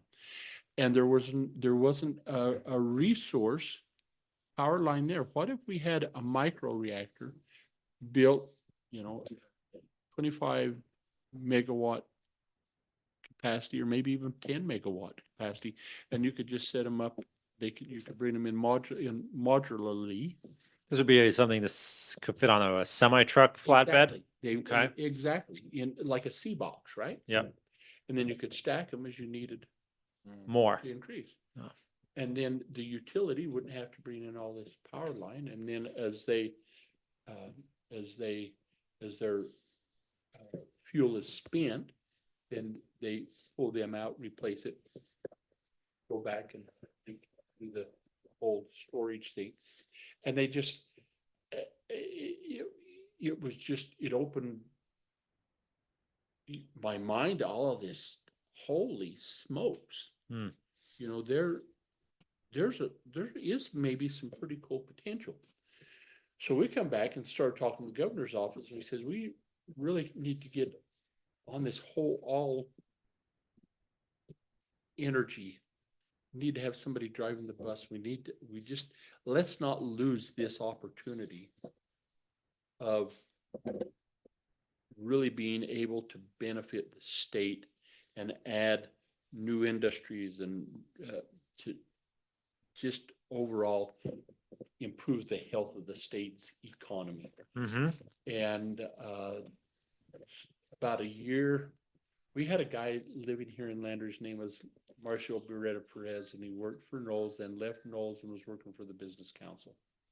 Brazilian, served in Brazilian military. You guys may know Marcio. I did judo with Marcio. Marcio he got in on this conversation with the Business Council, and he says, Lloyd, and if you're around Marcio, his mind doesn't sleep. Yeah. And he's saying, and he starts doing all of this stuff, and he starts calling these companies that do enrichment and that makes fuel, and they're all saying, oh, we heard that you guys might get a nuclear reactor, and that's really nice, Marcio. And gee, thanks for the call, but and he never got discouraged. And our energy authority then hosted a meeting in Laramie. And it was kind of like a 30-year class reunion for all of these old nuclear guys in the room. And there's a few of us that got to watch, but they were talking about back in 76 and back in the 60s and all, it was just guys my age and older. Mm-hmm. I'm 66, and it was just fun to listen to them. And then eventually that conversation got around to, is there a resurgence? Is there really going to be this resurgence in nuclear electrical generation? And one of the things that, I talk about value added, Mike Womler up at L&H Industrial in Gillette build stuff for NASA, and he's saying, we could build stuff for these guys. And when we had all these old guys there, they're saying, how do we get more of this to Wyoming? They said, well, you guys just don't have the manufacturing that you need. And Mike's sitting there and he says, well, like what? They says, well, we need it. And he says, oh yeah, we can do that. And so he, of course, pulls out his phone. He starts showing them some of the stuff that they've done. They said, you do that here in Wyoming? We had no clue. And it just changed everything. And all of a sudden, these people are getting excited. Well, about, I'm going to guess 5 months later, Marcio had contacted BWXT. They make the reactors. That was a Westinghouse. They build the reactors for the Navy. Yep. Have for forever and ever. Mm-hmm. On the subs. Huh? On subs. Subs and ships. Yep. And in Virginia, Yep. that's where they're located. And they, they're interested in doing some micro reactors on land stuff. The Department of Energy is saying, how can we get like in Alaska, those remote villages, rather than burning a diesel generator, which it's just difficult to get fuel to. And what if we had nuclear microreactor there that could last for 20 years instead of 6 weeks, right? And so Marcio calls these guys from BWXT. Why don't you come to Wyoming? They said, okay. And here these guys show up, and we do this big dog and pony show with them, with the folks from Cheyenne, and we take them down and we show them the business parks in Cheyenne, and they take them to the School of Energy Resources there at the University of Wyoming, which is really cool. And then they were going to take them over to the Trona mines and say, these are areas that are really interested in Okay. in having another source of electricity. And the end of that day, I said, "You guys ever been to the Capitol?" Hmm. I says, "No." And I says, "Want to go to the Capitol tonight? Yeah. I can get in." So I got them there. They says, "Yeah, we'd like to." These are young guys in their 40s. Mhm. That's young to me. They're in their 40s, and we get in there, and I'm showing around the Capitol, and they're just really good guys. And I said, "So, are you guys just being nice to us, or is this really this whole dog and pony show? Does it have any value whatsoever?" And they says, "So, did you see me texting today?" Mm. And I says, "Well, I did. Matter of fact, the School of Energy Research." Yeah. And he says, "Well, we just bought a company in the UK that has a component of their manufacturing being done in California." He says, "We have no desire to have any presence in California." And he says, my message to the president of the company was, I found out where we put the California place. Oh, And he says, when we looked at those business parks, which I thought was a total waste of time, he says it was just what we needed. We needed to see that.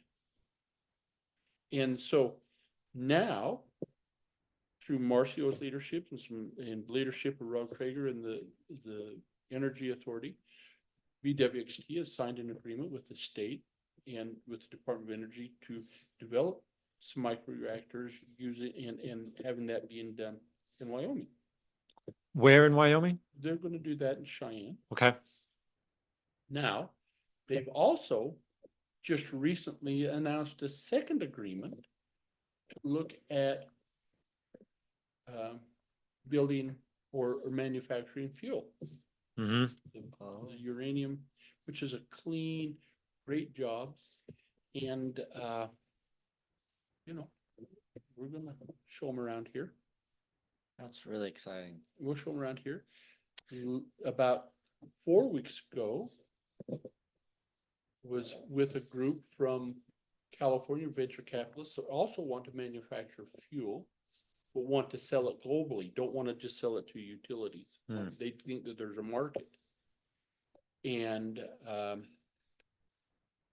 they had reached out to me, and they were needing interstates, gas, railroad, and so I got hold of Representative Walters in Casper, a good friend of mine, and I says, these guys are interested. And we took them over there, and they're taking some options on some land. And as a result of that, about 2 weeks ago, there was, maybe been a little longer than that, this guy from another nuclear fuel fabrication, I won't tell you what it is. They contacted me and say, "Hey, the guy that you took to Casper was telling us how good that was. Can we come? Can we come and look?" So on election day, I won't be waving my hand in front of the podium. I'm going to be in Casper showing them around and hopefully moving them to Wyoming to develop some, and all of that. And these are guys who want to develop the uranium fuel pellets. Yeah. Uranium fuel pellets? So, I go don't ahead. know what those are. Well, so your fuel, Uh-huh. there's the HALEU fuel and there's different types of fuel, but they'll take the enriched uranium and then they encase that in graphite, and then those little pellets then become the fuel source in the fuel rods. It's the actual pellets that go in the fuel rods that they then activate to produce electricity for the reaction. Oh, They can develop that. They develop that fuel. They enrich it, and have an enrichment in Wyoming would be great. The electricity itself could potentially be, obviously, like you were saying, used at remote and isolated locations, but on a bigger scale, if you actually have a nuclear plant, you could sell energy to parts of northern Colorado, Utah, even Montana, right? I mean, this, So Natrium and Kimmer uh-huh. up in the northwest. Mm-hmm. That's where that existing line currently goes. Right. So if they want carbon-free energy in the Northwest, which is good for them, Yep. then let's tax that dang Uh-huh. energy going out of there, not put the burden all on Wyoming, Uh-huh. right? makes Okay. sense. So you could potentially tax the outgoing power, That's right. You tax make it that an generation. upstream. Yep, and the people that use it will have to pay for it. So for the consumers within the state that use that, then can we give them a break on sales tax or property tax or something to offset that, or on their severance tax? Right, some similar to similar. Makes sense. I mean, I've been learning more about like, I did a podcast with one of my friends and we did it on the history of bourbon. And we were fascinated to learn that bourbon tax literally funded most of the military activity in the US for quite a few years. That and export. Yeah, we found out that was like that and export tax was the main driver for Revolutionary War, the Civil War, World War One, and part of World War Two. And it was quite interesting. I had no idea, but it makes a lot more sense to have export tax than, you know, If it's well, if it's a commodity. so Yeah. so if I want to drive, I should be willing to pay the fuel tax that repairs the highways, right? It's kind of a consumer thing. Yeah. So if they want carbon-free electricity, okay, Yeah. we'll make them for you. But you're gonna pay for it. Yeah. Makes sense. Makes a lot of sense.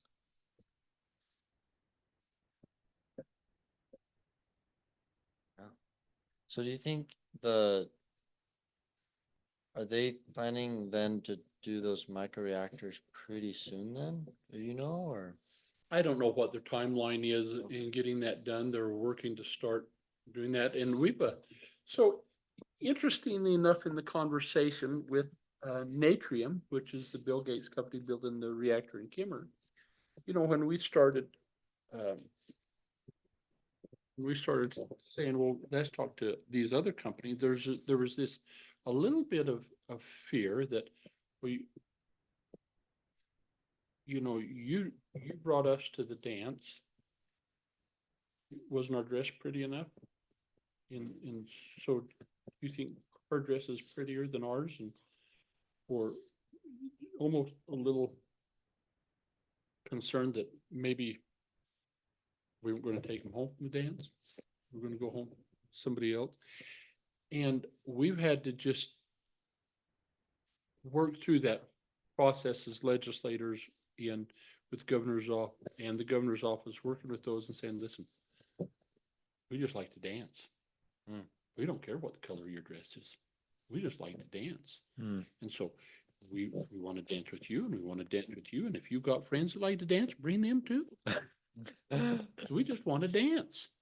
And so I think that's we've kind of got over that hurdle. And so when we talk about value added, or, it could be BWXT microreactors, and it could be somebody else's microreactors in addition to that.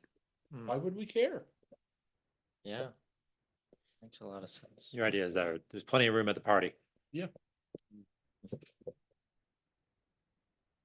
Yeah, those microreactors got really fascinating to me because my dad went to University of Illinois for college, and one day, so he was in the agricultural department, and he somehow got around all the really cool guys, and they took him all these cool spots.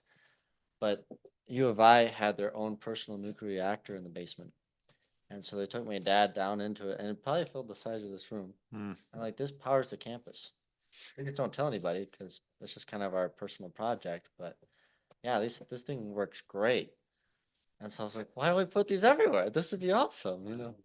Like, cause And the business office is sitting there wondering why they haven't had to pay an electricity bill in 10 years, or when they said we don't tell anyone, they meant, like the students, okay, yeah, all right, or like public. okay. Just an emotional thing. Mhm. Well, that's 3 Mile Island killed a lot of the public's enthusiasm for nuclear, and that was 82? Was it later? I think it's earlier than that. Okay. Yeah. It might Good. have been. Okay. Because it was a close call. I mean, yeah, it wasn't quite Chernobyl level disaster, but it It was, wasn't Chernobyl or Yeah. the Fukushima. yeah. I mean, it was, it worked. Hmm. The systems worked. The shutdown systems, the automatic, this is getting beyond our normal control, so just cool it. But nonetheless, yeah. I mean, yeah, if you have something the size of a truck, that probably wouldn't be terribly hard to put out. Yeah, and I think, and these don't, those little microreactors wouldn't be using water. They're using liquid sodium. To cool, so it would be a contained system. Mm. Yeah. Hmm. I got a lot of homework. Yeah. And, well, me too, right? Hmm. But for us, and it comes back to, again, what's the role of the state, Mhm. right? And how do we develop policies? And so we had, Dave Miller from Riverton was, he's a uranium guy from his whole life. And when he was in the legislature, he made sure that our statutes regarding the nuclear industry were keeping up with technology. Don Burkhart from Rollins became the minerals chairman, and he's followed through with that. And so I served on that committee for a while when we became an agreement state with the Nuclear Regulatory Commission. And so now when these guys are coming, our our statutes are friendly to the industry, and their other states are trying to catch up with where we're at. And so the role of the state, I think, is to facilitate business that can improve the lives of citizens Hmm. and be an economic benefit to the state.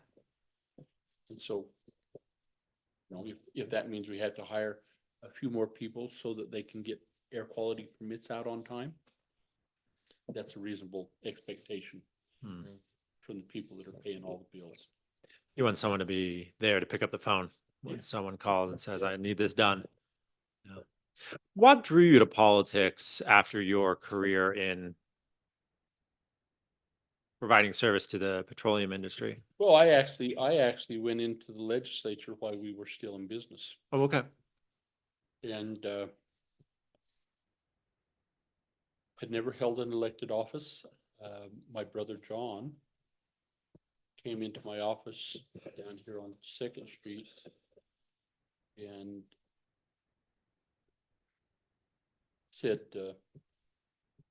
just stepped from my desk and says, Del McComey, who was our legislator at the time, Hmm. has announced that he's not going to run for office. You need to do that. Oh, Your brother gave you your homework.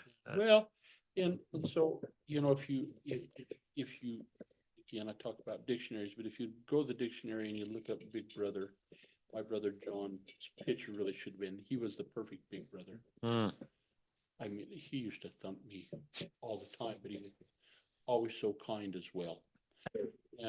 But he would always, it was not uncommon as we were growing up to say,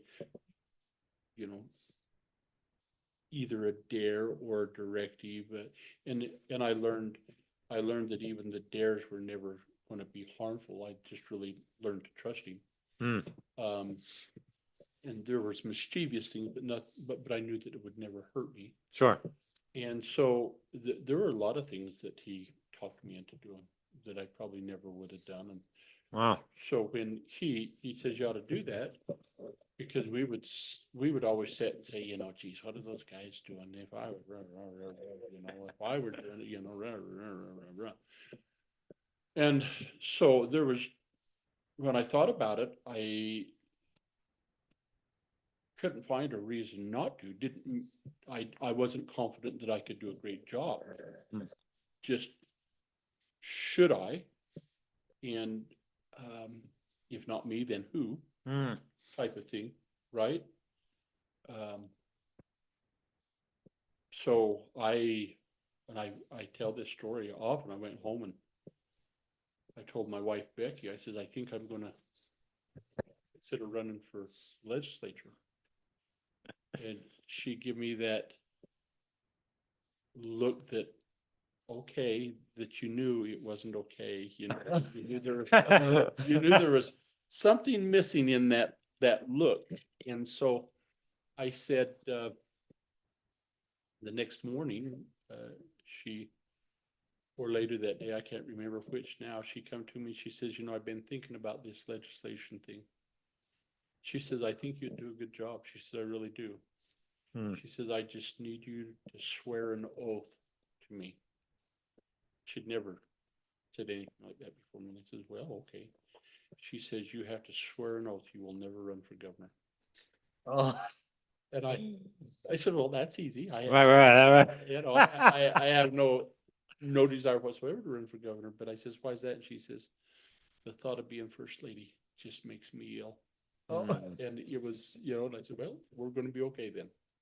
So then I ran, and there's three of us that ran. The late county assessor Eileen Oakley and Andy Gramlich and I all ran in the primaries. I think we were in a lot of ways very similar. I was fortunate enough to win that. Then I had a Democrat, Bruce Palmer, that ran against me that first time. That was pretty open election season to try and fill that gap. So when the first time you were told you won, was there a little part of you that said, oh shit? No, that's accurate. It's very accurate. But my misperception, I should say, of the legislature become evident very quickly. So you go down for training, and I knew that I was going to go down there and have to have on a Tyvek suit and just get ready to put disinfectant on everything. Just that's the way we feel, about politics as a whole. That there's just this corruption and the lobbyists. Oh, I mean, talk about the unclean, right? The lobbyists, right? Nothing. There was nothing worse, and so I went down there and we start this training. Eli Bebout, who had been a friend to me through our association in business a little bit, of course, was in the Senate and had given me some advice and was very helpful, but I just didn't know. And when I got down there, all of a sudden we've got this permanent mineral trust fund. We got this structure. Come up with that idea, and who's doing it? And it was people just like me who love the state of Wyoming, who sitting around eating oranges and crackers and cheese said, what if we tried this? Is there any reason this wouldn't work? What if we'd done that? And what would that do for the state? And we learned over that period of time about the institution, the legislative institution, you know, what that means, who those that came before us were, and what they had done and why Wyoming's unique. Yep. And all of a sudden I started feeling this reverence Okay. for the institution and an enormous respect and even love for those guys that had gone down there, you know, and traveled, made those goofy trips down before it was I-80. Uh-huh. And then, of course, you know, doing that.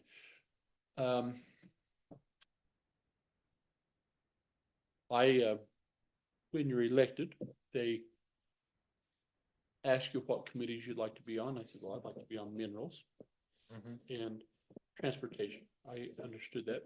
We had all the equipment that we moved around. He said, well, okay.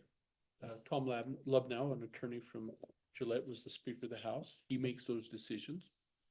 And my thought was, I'll go wherever you want me to go.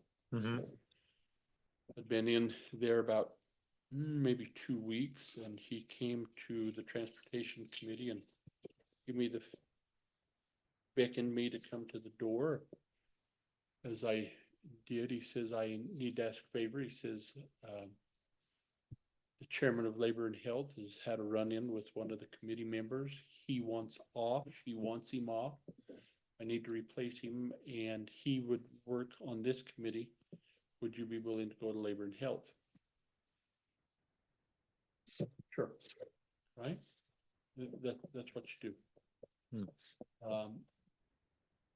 And I tell this to people, they don't believe me, but it really is true. I couldn't spell Medicaid. I mean, I worked in construction. I didn't have a clue.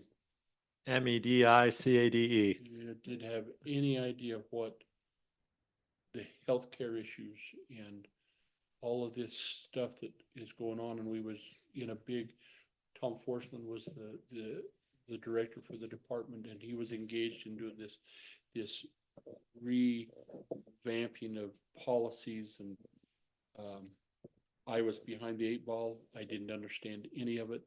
I just had to read and read and read, and nobody uses acronyms like Department of Health, you know, and you just try to figure out all of this stuff. And I just feel myself very lucky because now all of the stuff that I do, I really am involved on healthcare issues. Mm-hmm. My construction experience helped but I was in charge of the task force when we built the state hospital life resource center and determining what the state's role was in funding. And we just finished up with this behavioral health redesign. I passed that bill to do that. The Department of Health budget is mine, and so I get up and present as the biggest budget. You know, that doesn't matter, but it's just biggest budget and it's complex. And you know, it's just I feel myself very fortunate to have been involved and then get to play in an arena that you never, I mean, it doesn't fit anything about me. And which is, I think, to some regard been beneficial. When you go to so in my, if you've been to the Capitol down there, there's the big steps that come up the front. And then that's on the first floor. Then the second floor, we have our LSO staff. And then up on the third floor, looking out over down Capitol Street to the train station, is the appropriations room. Okay. And my seat is right in front of that window, right over the middle of the street, and I look down there. So I come in, and to get in the Capitol, I got a key. You know, we all have keys. I don't have to go to anybody and ask permission to come in. I go in and go wherever I want. And I go there, and you know, you can hear him. You know, of course not literally, but you can just feel the presence of those that have really invested their time in the state to bring us where we're at. And there really is a reverence when you're there, and you just have to say, who the heck am I? Mm. Who am I to be here? You know what? You know, it's, whew, you know, don't screw this up, Larsen, Yeah. right? And don't do something wonky. It's such a grand experience. Hmm. I think one of the things that we've lost is that training when we had to make reductions in 21 and 22. Part of it was our LSO training, and we don't give our new legislators the training on the historic perspectives. Uh, And I think that that's added to a little bit of the conflict that we see, Hmm. you know, when between some of the, like the Freedom Caucus and some of the others, there's just, you know, there's just a difference of opinion on the approach to the institution I and the respect for the institution, I think. So think that training helped I, inculcate some of that reverence. you know, dude, it's kind of, you know, there's more things your dad taught you in the basement that day than just the haves and have nots. It was, how are we going to handle this? Right, right, What's the appropriate way to do this? Because right. we're still a family, Sure. right? And we're still a family in Wyoming, and how do we approach this? And I just don't think you know, we don't need to get crazy. You can get, when you're in the legislature, it's easy to get consumed and feel like you can walk on water, or, you know, tomorrow the sun just probably won't come up without you, Uh-huh. right? Right, Because right. you are so important in this, which is really, and there's a story, and then I would just tell you that my wife Becky goes down, and, you know, we're kind of social retards, or I am. I just soon be home. Mm. When we're down there at the end of the day, well, she goes with me, and at the end of the day, we just have supper for the most part, and we talk a little bit about the day, and it's kind of this decompression, Mm-hmm. and it's where is you if and there's a lot of receptions, and we go to some, but it's you need time to reflect and get your perspective back. There was a year when I was on Mineral, and Tom Lockhart from Casper's the chairman, and we had there there was a company that dealt a lot with carbon dioxide for enhanced oil recovery. And when they inject that carbon dioxide down into formation and get that oil back, Mm-hmm. increased, they also get some of that carbon dioxide back. Mm-hmm. So it's not permanently stored in the formation. Some Right. is lost, but some isn't. Well, those wells, those class 2 wells, and a class 6 injection well where it's sequestered permanently, there wasn't a clear definition between the two.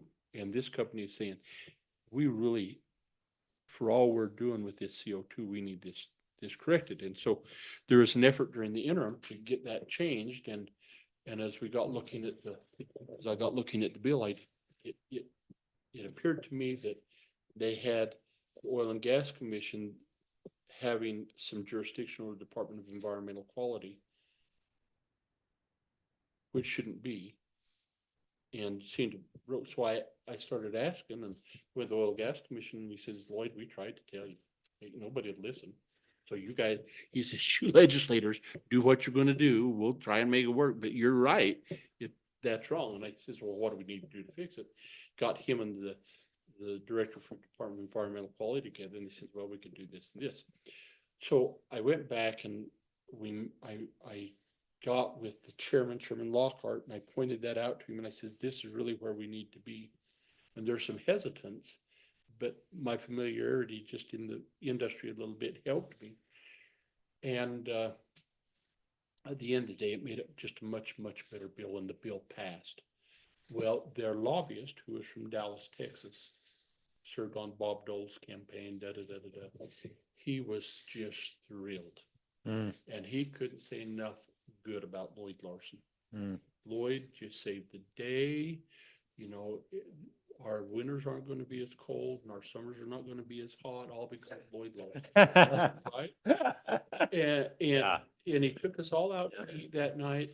And he says, Lloyd, he says, I need you to sit right here next to me. He says, I just cannot express enough gratitude. And on and on and on and on and on. My head started just expanding, and my ego went out the roof. About 3 months after the session, no, it wasn't even that. It was about a month after the session had ended.